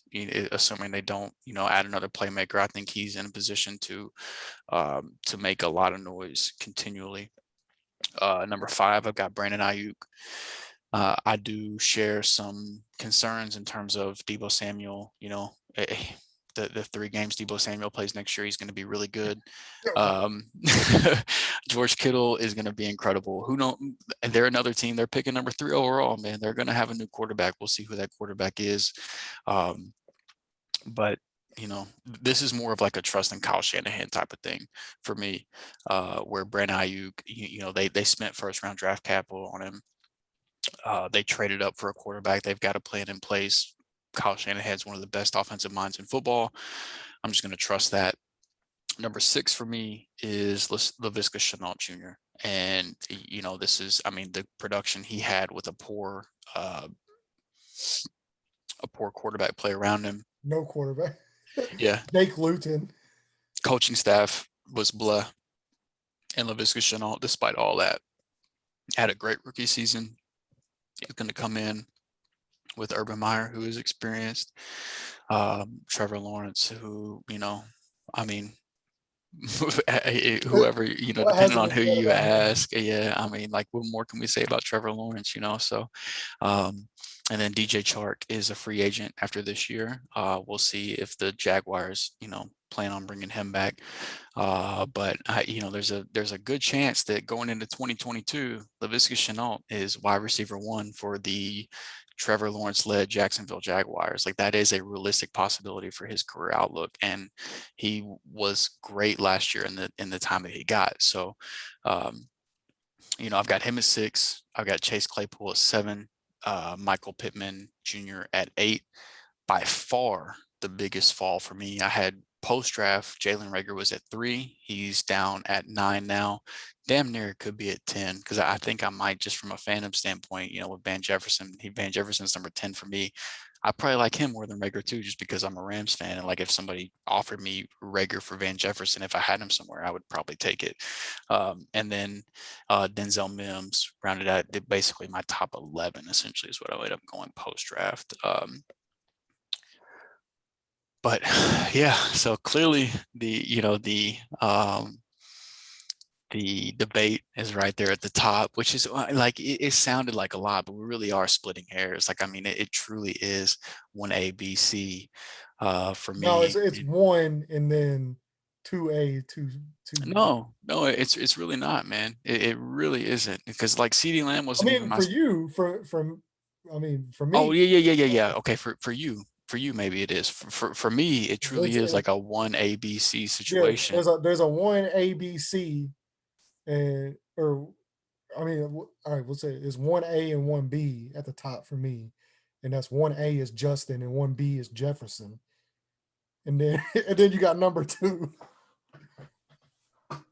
Yeah, hey, CD for me, man. It just it all really comes down to Dak coming back being the Dak Prescott that we saw last year. If Dak doesn't look like the Dak Prescott of 2020 before he got hurt, then all bets are off, and that really sucks for CD, because I really do think he is an extremely talented receiver. I do think he's extremely talented. I'm not taking anything away from him. Like I said, to be number 3 in this class is like being number 1 in any other class. Right. Other than, the upcoming class, because Jamar Chase and those guys exist. But like the year prior, if you're talking about CeeDee Lamb or N'Keal Harry the year prior, that's, that CeeDee Lamb is far and away, what are we even talking about? So it's tough. So you got N'Keal Harry, but if you're talking about CD or DK Metcalf or CD or an AJ Brown, I'm taking DK and I'm taking AJ Brown over CD Lamb. I'm taking AJ Brown for sure. DK, I'm close, man. They're like back to back for me, which should tell you where I'm at with CD. Yeah, but yeah, AJ Brown, yeah, whenever I was saying N'Keal Harry, number 1 dynasty wide receiver overall. It's a fair argument to have. I would still have, just off the top of my head, I would have Devontae Adams and I mean, Tyreek and Diggs like over him. the only thing that keeps Devontae there is just the fact that Aaron Rodgers is 38. Well, Devontae is an And we'll see what incredible. happens with the Jordan Love and that situation. And there's talk about Aaron Rodgers being gone this year. Sure, We'll see sure. what happens in the future because we don't even know Hmm. what's going to happen next year with that. So that's Right. just the only chance. That's the only thing that stops me. And I think Tannehill's got a little bit longer of a career left. Now, I mean, we'll see what happens. They lost their offensive coordinator, and he was very, very much a part of Tannehill's success. So we'll see what happens now that Yeah, Russell it's true. Wilson's out there. But yeah, AJ Brown, like I said, I'm not moving Justin Jefferson unless it's for like maybe a Devontae or AJ Brown or I mean I can't even really think outside of those two guys who I mean I wouldn't move him for DK. I don't think. Um, No, I would take AJ over DK. no, I'm talking about Justin Jefferson. Oh yeah, I would take Jefferson over DK too. And I'm just yeah. Outside of those two guys, it would just be hard. You could give me CD Lamb and pieces right now, and I'm not selling Jefferson for that. Yeah, I mean, if I had Jefferson, man, I wouldn't sell him for like CD Lamb is number one for me in this class. I wouldn't trade him straight up just because I know I can get more for him than that. Just because of the consensus of what they feel. But yeah, I think that I don't, at the end of the day, I don't really trust Kirk Cousins. Um, and Adam Thielen is a absolute machine in the red zone. And But I he's do, aging too. I mean, he's he is getting up there. I think he's approaching 30 now if he isn't already there. he's already there. I think he might actually be a little bit older. But and one positive for the Vikings overall, um, is that Kyle Rudolph is finally out the door and Irv Smith Jr. can finally, here we go. So tight ends are so annoying for fantasy from a dynasty aspect because you invest this draft capital in them and you have to sit there and wait 4 fucking years before you get to see the return. Yeah, But Thielen's gonna be 31 when the season starts. okay, yeah. So yeah, he's definitely getting up there. But like, he is a route running technician. He's great in the red zone, and he's got incredible hands. Like, as long, the only question with Thielen really is like, cap casualty wise, how long does he stay with the Vikings? But if as long as he's on the field, like he's not somebody to where his age really concerns me too much. Like his skill set isn't based around him being an athletic freak or anything like that. So as long as Thielen's on the field, I'm good with it. But he is going to be out of the picture eventually. But Irv Smith Jr. is finally going to get the chance to come out. He's one of my favorite tight ends coming into this year, to where if you have a chance to buy low, I think you should. Because with Kyle Rudolph out of the picture, I think he is going to take a big step forward. But that's not, again, that's not to take away from Justin Jefferson. Justin Jefferson is still going to get his, but I think there's some regression coming for Justin Jefferson, man. And um, I have CD slot. We're talking about literally, like, if we were doing a startup draft, he's literally like one spot higher than Justin Jefferson for me with CD. Like, it's not a huge gap that we're talking about here. I mean, we're talking about like I already said, Devontae, Tyreek, Diggs, AJ Brown, Hopkins. Um, and then that's where it gets kind of like Calvin Ridley's in that discussion for me. And I think the top, I think the top five is pretty set for me with Adams and Hill and Diggs and AJ Brown and Hopkins. And then after that, I think there's a tier there with Justin Jefferson and Calvin Ridley and CD Lamb, DK Metcalf, Terry McLaurin, that I think you could go any direction. But I think after the top five, there is kind of a discussion to be had there, for me personally.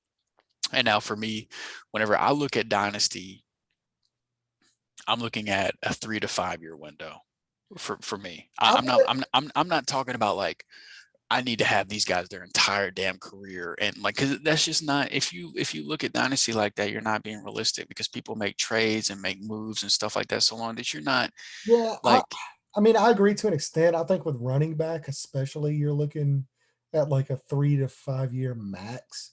no, But I think, yeah, don't know. I Like think with wide receivers, they got a, they've got a bigger, they've got a, like, they've got a longer shelf life than running backs, but even still with receivers, like I'm looking at everything dynasty wise in a microscope from like a 3 to 5 year window. Like that's what can I get incredible success out of these guys for the next 3 to 5 years. Um, and you can make an adjustments off of that, and whether it's the off season or during the draft or during the season, capitalizing on guys, peaking value. Um, like guys like if Tyreek Hill was to be extremely consistent and explode again this year, like Tyreek Hill would be a guy that I would be looking to possibly move off of, even though he's my wide receiver too. And like Michael Thomas. Michael Thomas would be a perfect example for me, to where like if whoever the quarterback ends up being for New Orleans, if it is Jameis Winston or whoever, if Michael Thomas finds early success next year, even though by most he's considered a locked in top 10 dynasty receiver. And I mean, Michael Thomas is another example for this. I Last think he year, could be a really good buy low candidate. last year, 2 years ago, Michael Thomas was pretty much like the wide receiver one, right? And look, even Juju Smith-Schuster after that humongous year as the wide receiver two for the Steelers. No, not saying me and you weren't doing this, so we couldn't discuss this, but a lot of the majority had Juju Smith-Schuster as the possible wide receiver one in Dynasty after coming off that incredible year. He had Antonio Brown on the opposite side, obviously, but coming off that incredible year, he was extremely young. A lot of people had Juju as a top 2, top 3 guy in Dynasty, and it's just look. I think that Justin Jefferson is more talented than Juju Smith-Schuster. So don't hear what I'm not saying. I'm just saying that things change quick. Even in Dynasty, things can change very quickly, and I'm not opposed to cashing in whenever that ends up being the case. But yeah, I mean, at the top for me, this receiver class is extraordinary, and you're splitting hairs at the top. It's been a really fun discussion to have, and it's just made me even more excited to see the season play out. Please God, Dak Prescott, just please come back and be your 2020 self, because I'm going to be so sad and so disappointed if you don't. But yeah, I mean, any of these guys, CD, Justin Jefferson, Jerry Judy, if there's an opportunity out there to buy one of those guys, I would do it. Now, Justin Jefferson is obviously going to be the hardest to buy of the three based off his rookie year. Yes. So he would be the one that I would be trying to sell. No. Just because any player for me, if I can capitalize on the value, I'm going to do it. Yeah, but it depends. Like, are you like at some point, you're capitalizing on value, but at some point, are the pieces you're getting better than what you're selling? Well, yeah, that all comes down to, if you make the trade or not. Like you still have to be smart. You can't just trade somebody to trade them. Like, I'm not saying like, hey, Yeah, that's what I'm saying is like most of the guys that are going to be trading for Justin Jefferson, what it's going to take to get Justin Jefferson, they're not going to be willing to part with that. Like, you're not, like, for example, like with Simpson. So say like, I'm not even doing this. Like if Simpson offers me Tyreek Hill for Justin Jefferson right now, and he offers me, Tyreek Hill plus another piece for Justin Jefferson, I'm still probably not doing it. Like, I mean, it's, I'm taking that. I'm taking that easily. No, see, I'm probably not taking it. I'm holding out. Especially if mine, like if a lot of this is very, very roster dependent. Like we have like these. My quarterback's Mahomes, so we have these conversations from a broad spectrum without talking about our rosters, or like if you have this like it's very, very roster dependent. But if I'm a team that is looking to win now, and I have, especially in your case, if I have Pat Mahomes as my quarterback, and then I have Justin Jefferson, and somebody is offering me Tyreek Hill plus, yeah, sign me up. I'm taking that cashing in, and then you know, I'm good because even I'm not in a hurry to win now. I mean, I've already won, first of all. And yeah, like it's nice, but if I was in a win now mood, like why would I wouldn't have sold the pieces I sold. Like if I would just wanted to keep, going. But I mean, it's my whole thing is I want to see the way I destroyed my roster and the way I built it back up. I want to see how it plays out. If they right, yeah, no, that's what I'm saying. This is team dependent. Like you traded away established pieces for young guys to and be so I able to want to see those see. young guys grow to Yeah, see if I that, can that that makes win. sense. You investing in these guys and sticking with it for the long haul. But like for me, I'm a very from a fantasy standpoint, I'm very aggressive. I'm very like I'm always looking at the next move, always looking to make the next trade. And so if I was sitting on Justin Jefferson and somebody said, "Hey, I'll give you Tyreek Hill plus," I don't even really need to hear what the plus is. Just throw in something and I'll hit accept. Um, so yeah, that's where we differ a little bit. But yeah, I'm my main takeaway from these receivers is please get Jerry Judy a quarterback, Right. please, Right. That's please, all. because he could easily leapfrog Justin Jefferson and CeeDee Lamb, because I still truly believe, just from a pure Yeah, talent I standpoint, agree. I think he's the most talented receiver in this I, class. I agree. Jerry Judy to me is the most talented, but after what I saw from Justin Jefferson last year, I would firmly have him. I think he is more talented because it wasn't like Justin Jefferson was just going out there and then, like Kirk Cousins was out throwing him these 50-50 balls and he was getting lucky on some of these catches. No, he's got a shitload of talent. Yeah, I mean, the one thing that you can say that he was more talented other than Jerry Judy in this draft class was route running. That was where he made his bread and butter, was route running in college. That was supposed to be his number one trade. And outside of Jerry Judy, who I think might be the best route runner of probably the last 5, 6 draft classes. Um, and obviously that kind of showed up in the NFL. Let's, like we said, please get him a quarterback.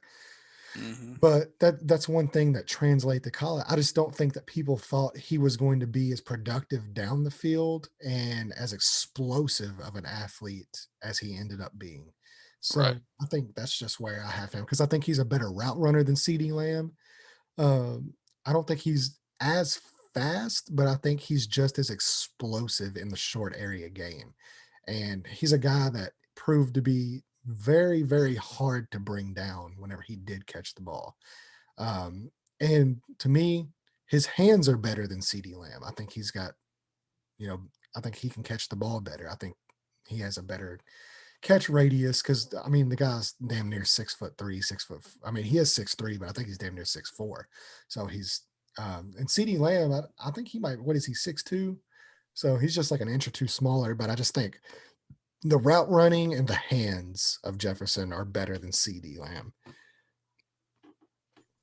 I was trying to look it up for you because I didn't know off the top of my head. CeeDee Lamb is 6'2", Yeah, I thought and Justin Jefferson, Jefferson's almost 6'4". he's, according to Google, he is 6'1".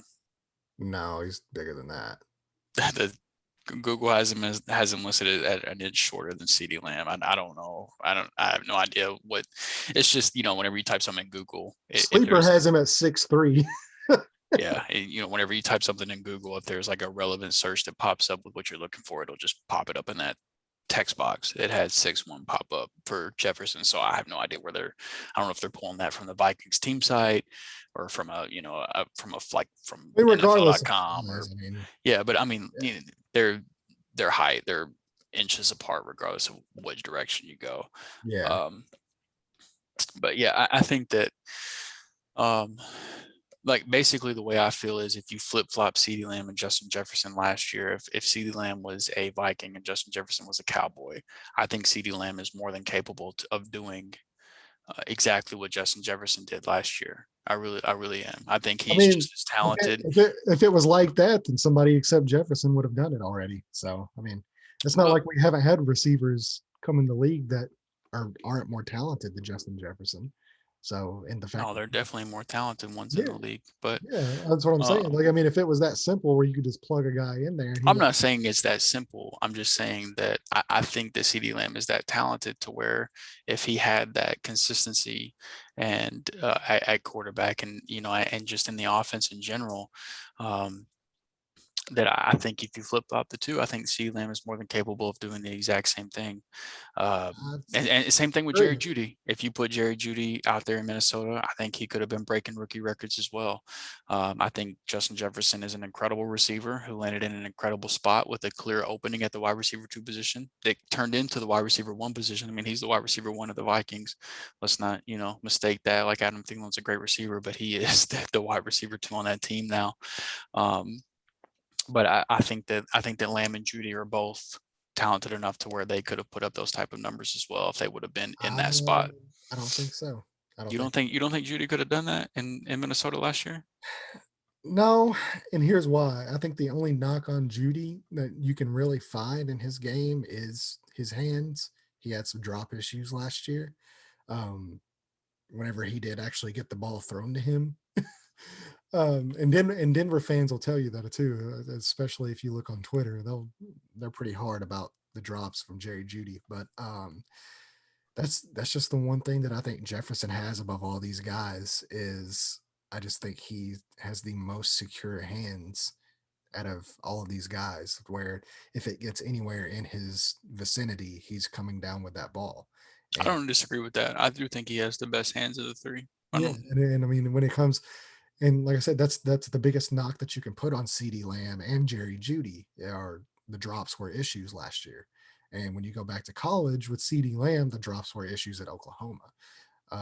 Not so much in Alabama with Judy, which makes me think, it's possibly something that is just kind of a issue with Drew Lock, possibly, because we all know that guy has no touch. He just rockets the ball in the Well, short area and spaces. But going back to what I had said earlier about outside of the first 5 weeks of the season. I mean, say what you want about Kirk Cousins as a quarterback, but he does put the ball where it needs to be from an accuracy standpoint. Whereas Drew Lock and Andy Dalton and insert quarterback here, they aren't throwing very many catchable balls. And so I just it sucks that we can't talk about these guys on an even line where they're all like, all three guys are playing with the same level of quarterback and the same type of offense. And we get to see these guys on a level playing field because the NFL doesn't work like that. There aren't no, level playing fields. There aren't level situations. And, at the end of the day, guys are given the positions they're given in and you just got to make the best out of it. And so I think that might be the most frustrating thing out of all this for me is watching guys like Jerry Judy, um, waste where away. yeah, where you just see these guys. It's like, man, if only if only somehow he ended up as the wide receiver 2 for the Packers, and you got to watch Jerry Judy and Aaron Rodgers, or you got to Yeah, watch. because I mean, I like as a Colts fan, it sucks because I've got to see T.Y. Hilton, put up 1,400 yards with Andrew Luck, and then Luck retires, and now he's putting up 700 yards. I mean, he's literally got half the production he had with Luck, with you know Brissett and Rivers. So, situations do matter, quarterbacks do matter. Um, Speaking of quarterbacks, we got a few to talk about in this class. Not very many, but yeah, a couple that there's a are couple. noteworthy. There's a couple. We'll go through, and this is more for like super flex leagues, pretty much, because one quarterback leagues, I really think there's only one or two guys that kind of, well, I think I could go three guys that matter now, but outside of those three, it just kind of it is what it is. So, Yeah. um, Pre-draft number and one might post-draft surprise for some people. me. Pre-draft and post-draft, like talking about before NFL draft. Joe Burrow was the only guy that I really liked. Tua I was agree. Tua was number 2 for me, just kind of by default. I had Justin Herbert as number 3. My 1, 2, and 3 and 4 and 5 were actually the exact same pre-draft and post-draft. I had Joe Burrow, Tua, Justin Herbert, Jalen Hurts, and Jordan Love. Those were my top 5, kind of just by default, really. It was like Joe Burrow, and then like for me, I only play in one quarterback leagues. Both of my dynasty league, they're one quarterback leagues. That's where my focus is. So the only quarterback I cared about was Joe Burrow, out pre-draft and post-draft. Outside of that, it was just like, yeah, I love the Chargers landing spot for Herbert, but hey, mistakenly, I was low on Herbert. Clearly, very mistakenly, I was low. So I wasn't very excited about the player. I like the landing spot. The Chargers have great weapons. They've got a great defense. The team overall, the team build is good. Um, but I wasn't excited about Herbert, the player, which I was, swing and a miss. But so yeah, for me, pre-draft and post-draft, it was Burrow and then whatever in terms of fantasy. But my 5 guys stayed the same.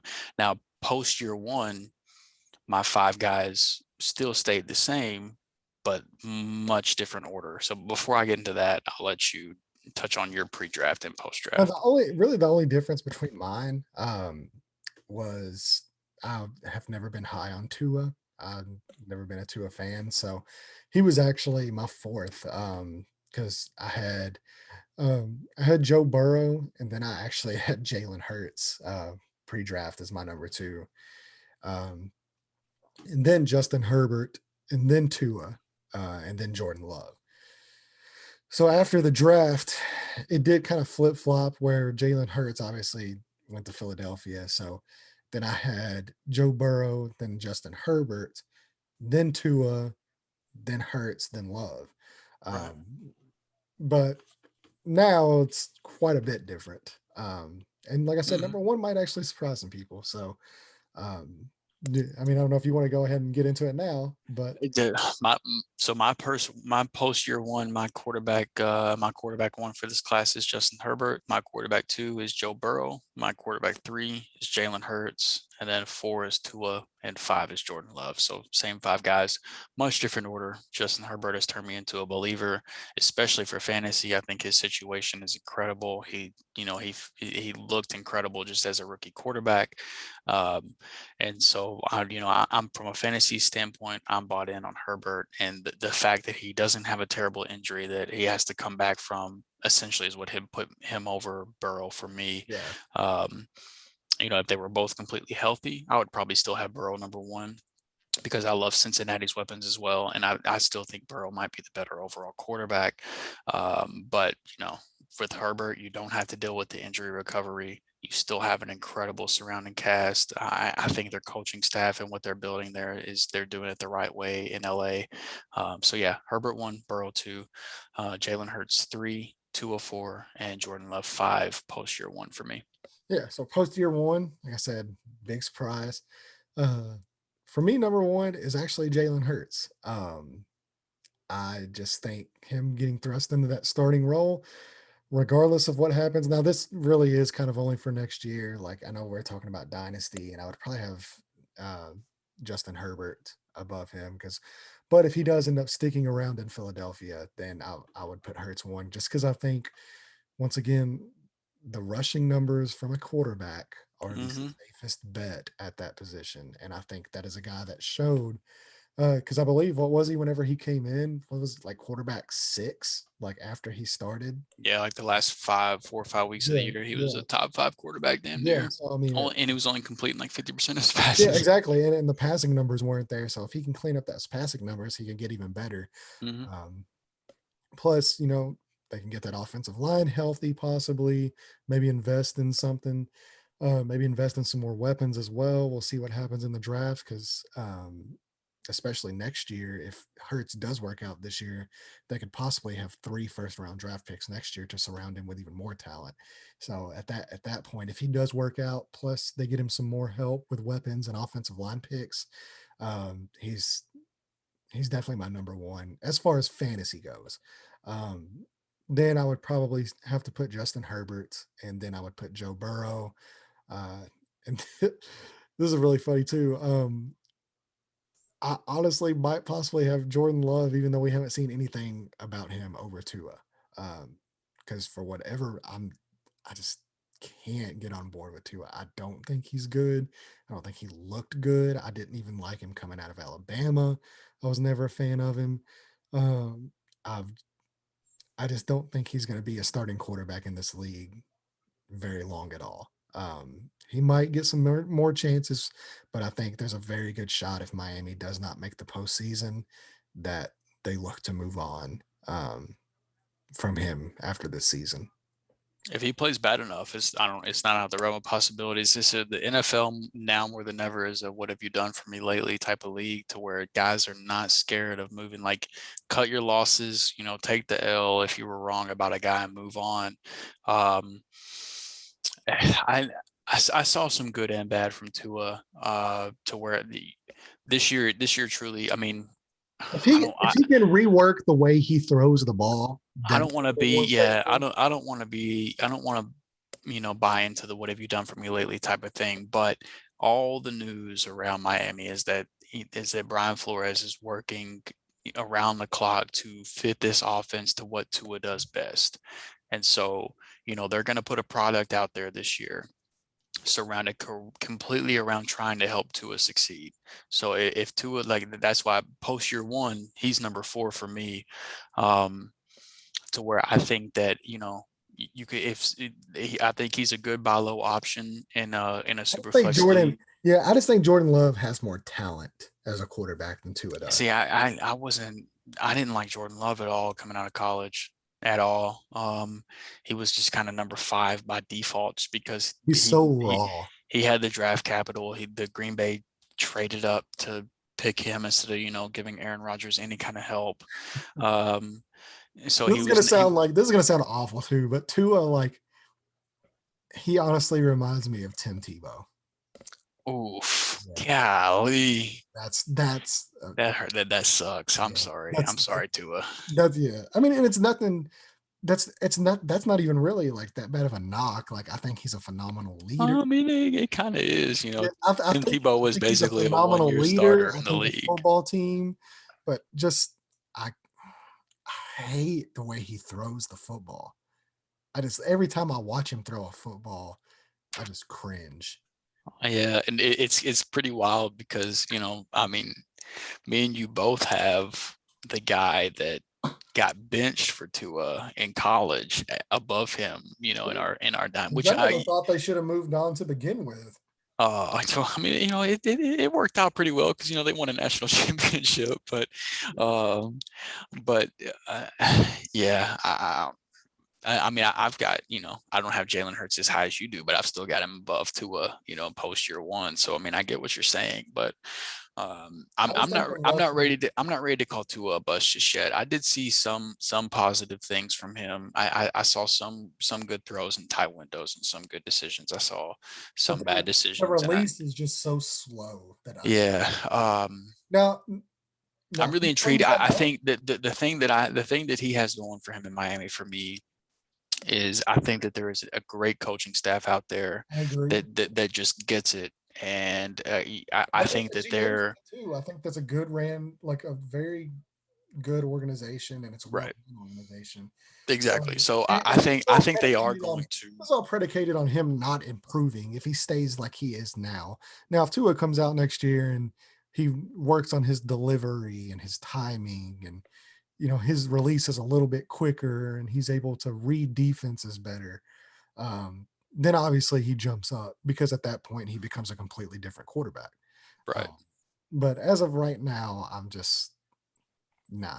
I'm not. I'm gonna have no problem hopping on that train with you after this year if we still see the same, because I mean, all indications are they're going to use at least one of their first round draft picks to give him another playmaker.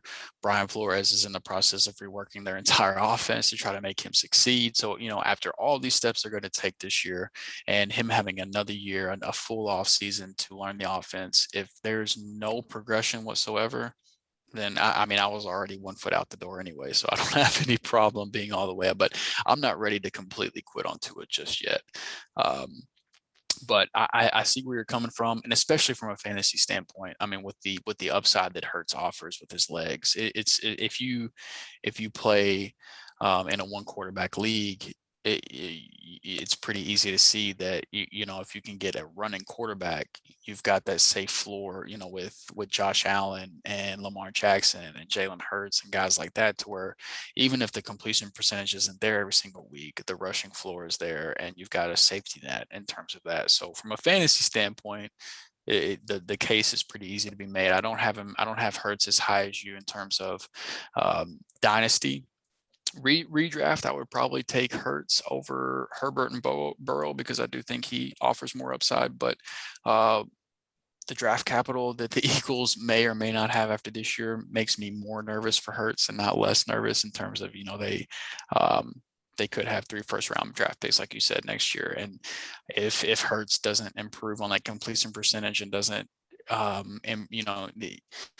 the cards are kind of stacked against him. I feel like it's a new coaching staff. The weapons are kind of piss poor, and you're asking this guy to be the solution, in this messy situation. And with how crazy the Eagles front office has been, I'm not going to be shocked at all to see them trade to number 1 overall next year if they don't lock it up themselves, just by the way they performed during the year. So from a dynasty standpoint, that makes me a little nervous for Hurts, even though I do like him as a player. But I think post year 1, for me personally, Burrow and Herbert have separated themselves as clear guys to where I'm comfortable investing in them, or trading for them, whatever the case may be.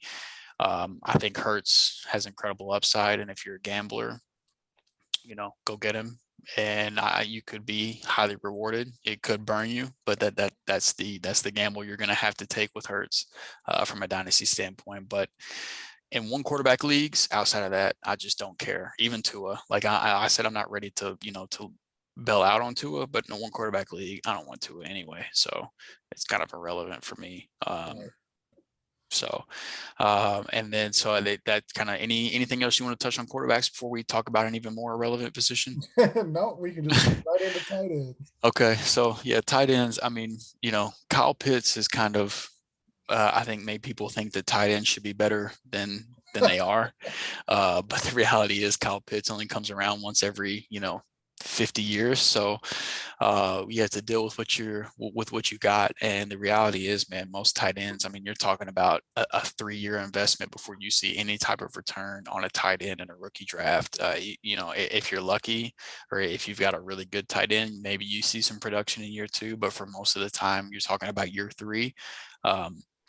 For these tight ends we're talking about particularly, you've got year 2 coming up. There are a couple I think are in good positions to possibly, see a workload increase in terms of the targets they see, the pass catching that they could see.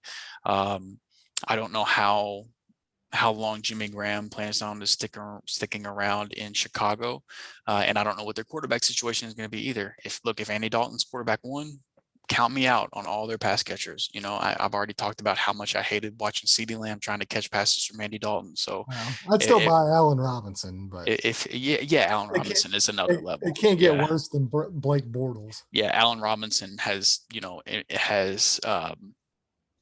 has produced regardless of who his quarterback was, and he hasn't had a good quarterback his entire career. So he is he is an outlier. He took the money. Could have had Aaron Rodgers. Right. Yeah. He doesn't count for this discussion. But for Cole Kmet, the tight end for the Bears, at the time he was drafted, it was like one of 15 tight ends on that roster. Luckily, that roster has slimmed down a little bit. I do think he showed at the end of the year, whenever they started phasing him in a little bit more and getting Jimmy Graham off the field a little bit more, I do think he showed a little bit of promise. And I think, if I'm not mistaken, he was the first tight end taken in the draft last year. So he has the draft capital to go along with it. So, I mean, everybody made fun of him because they have so many tight ends. Right. So you've got him. You've got Harrison Bryant with the Cleveland Browns. Again, I mean, you've got he came over from the Falcons.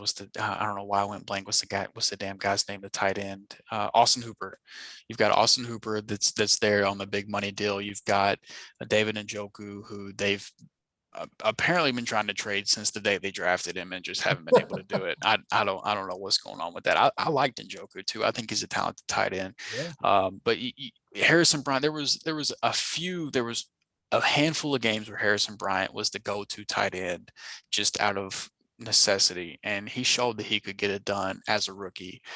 So I do think if the water clears one way or another, Harrison Bryant is a stash-worthy tight end. Bright Alberto. Alberto is another one. Noah Fant is extremely talented. You've got him in front of him, and then Cortland Sutton, Jerry Judy, Tim Patrick. We talked about the weapons there, but Alberto was another talented tight end coming out of this class. Bryson Hopkins with the LA Rams.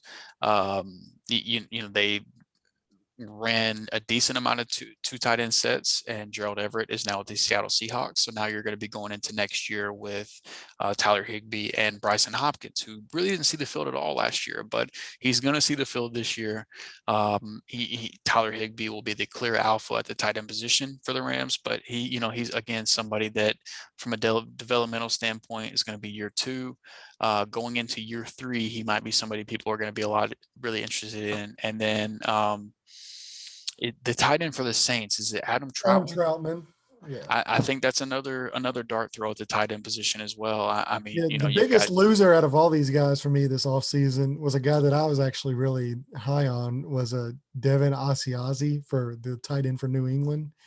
RIP to that. Fuck. I really liked him coming out of college, and he went to New England, and this offseason just completely torpedoed him. Yeah, I wasn't high on Asiasi, to be honest with you, coming into the draft process. And whenever the Patriots drafted him, I was like, oh, cool, he must really suck, because the Patriots really suck at drafting people. So I must have been right. He must be kind of bad. But no, all jokes aside, though, whenever they spent 2 third-round picks on 2 different tight ends and then said, well, that didn't work out, so we're going to sign Hunter Henry and Jonnu Smith. So, yeah, RIP to both of those tight ends that they drafted. Which kind of killed some of the draft capital for the tight ends in this class. And then obviously, Thaddeus Moss, son of Randy Moss, it just from a pure football family standpoint, that one, he got claimed by somebody. I forgot who it was, but I saw him get claimed the other day. I wish I could remember who it was, but I'm hoping he somehow finds success in the league one way or another, just because Randy Moss is my favorite receiver possibly of all time. So I'm just rooting for him on the inside. But yeah, this tight end class is a true invest and watch them grow type of class, to where you've got guys that are tight end 2, tight end 3s on their rosters. They're all pretty much boom or bust, where we could be talking about here in 2 or 3 years as a couple of these guys as really good options at tight end, or we could be talking about none of these guys as any options at all.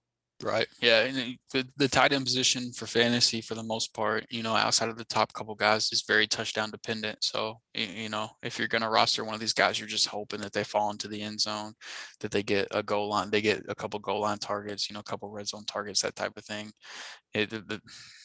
That's what makes Kyle Pitts so special, and why he is so sought after, is because there's just not tight end prospects that come into the league that are built like Kyle Pitts. And this class is another class that is not exempt from that, to where, he is most definitely a unicorn. Yeah, there is not a Kyle Pitts in this class. So this is another one where you just got to kind of let these guys sit on your, if you're going into 2021 with one of these guys as your starting tight end, you might want to try to make some moves this offseason. Yeah. So there's a reason we saved this tight end class for last, because it was going to be short and sweet and an easy way to wrap up our little 2020 review. Right. So that pretty much just wraps it up. Like I said, next week, just be on the lookout. We have mock draft version 3.0. Final one. Yeah, final mock draft before the NFL draft hits next week. We are doing trades in this final version as well, so we'll have some great surprises for you with that. And then, like we said, just keep watching on YouTube, keep subscribing. I'll let Andrew do his closing, but we definitely appreciate the way this channel has grown in the last 2 or 3 weeks. Really excited for the future, and happy 20th episode. Yeah, happy 20th episode indeed. Yeah, I mean, like Landon said, man, it's, we see a few extra views whenever we upload videos. We we've gotten a couple followers here and there. a couple of subscribers on YouTube. So we do appreciate that. At the end of the day, man, we're just two guys that like sitting around and talking about sports, and it's cool to have people to join the talk with us, whether that talk is in the comments in our YouTube section, or whether, that's somebody like, look, anybody out there that wants to talk sports, that wants to reach out. We love having other people on here with us to have another voice, another, another opinion, another set of eyes to kind of tell us something that maybe we're missing. So, anytime we can have another opinion on the show with us, that's a good thing for us, and something that's fun to, to enter another discussion. So, yeah, I mean, if you're out there, if you're still listening, if you've made it this deep into yet another podcast that went longer than it was supposed to, and whenever Landon and I sit down to talk about sports, it never goes the amount of time it's supposed to.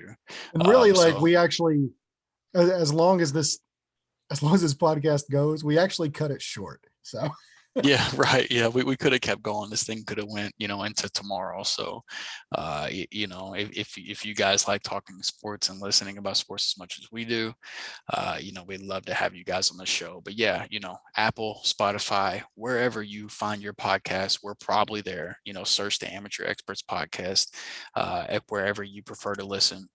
If you prefer to watch, head on over to YouTube, search the Amateur Experts Podcast. We're there. We've got, we've got backdrops, whether they're ones that we've created or ones from the internet. We've got some backdrops related to what we're talking about. We've got our ugly mugs on the screen talking about these things. You can see our live reactions on the things that we're saying to each other. The eye rolls. You can see the eye rolls, and you can see how hard Landon shook his head whenever I said I had CeeDee Lamb #1, and, all that good stuff. You can see that. You can see the eye rolls whenever Andrew says that I won the title. Yeah, right. Yeah. Yeah. We're not going to talk about that. Yeah, but head on over to you. I think that's where it's most fun, man. That's where the most interaction happens. YouTube is the easiest way for us to respond to you guys. If you agree, disagree, whatever, drop a comment on YouTube. That's where we can really interact with you guys, which we love to do. I'm down to Twitter finger my way into a discussion just as well as I am to sit here and talk about it.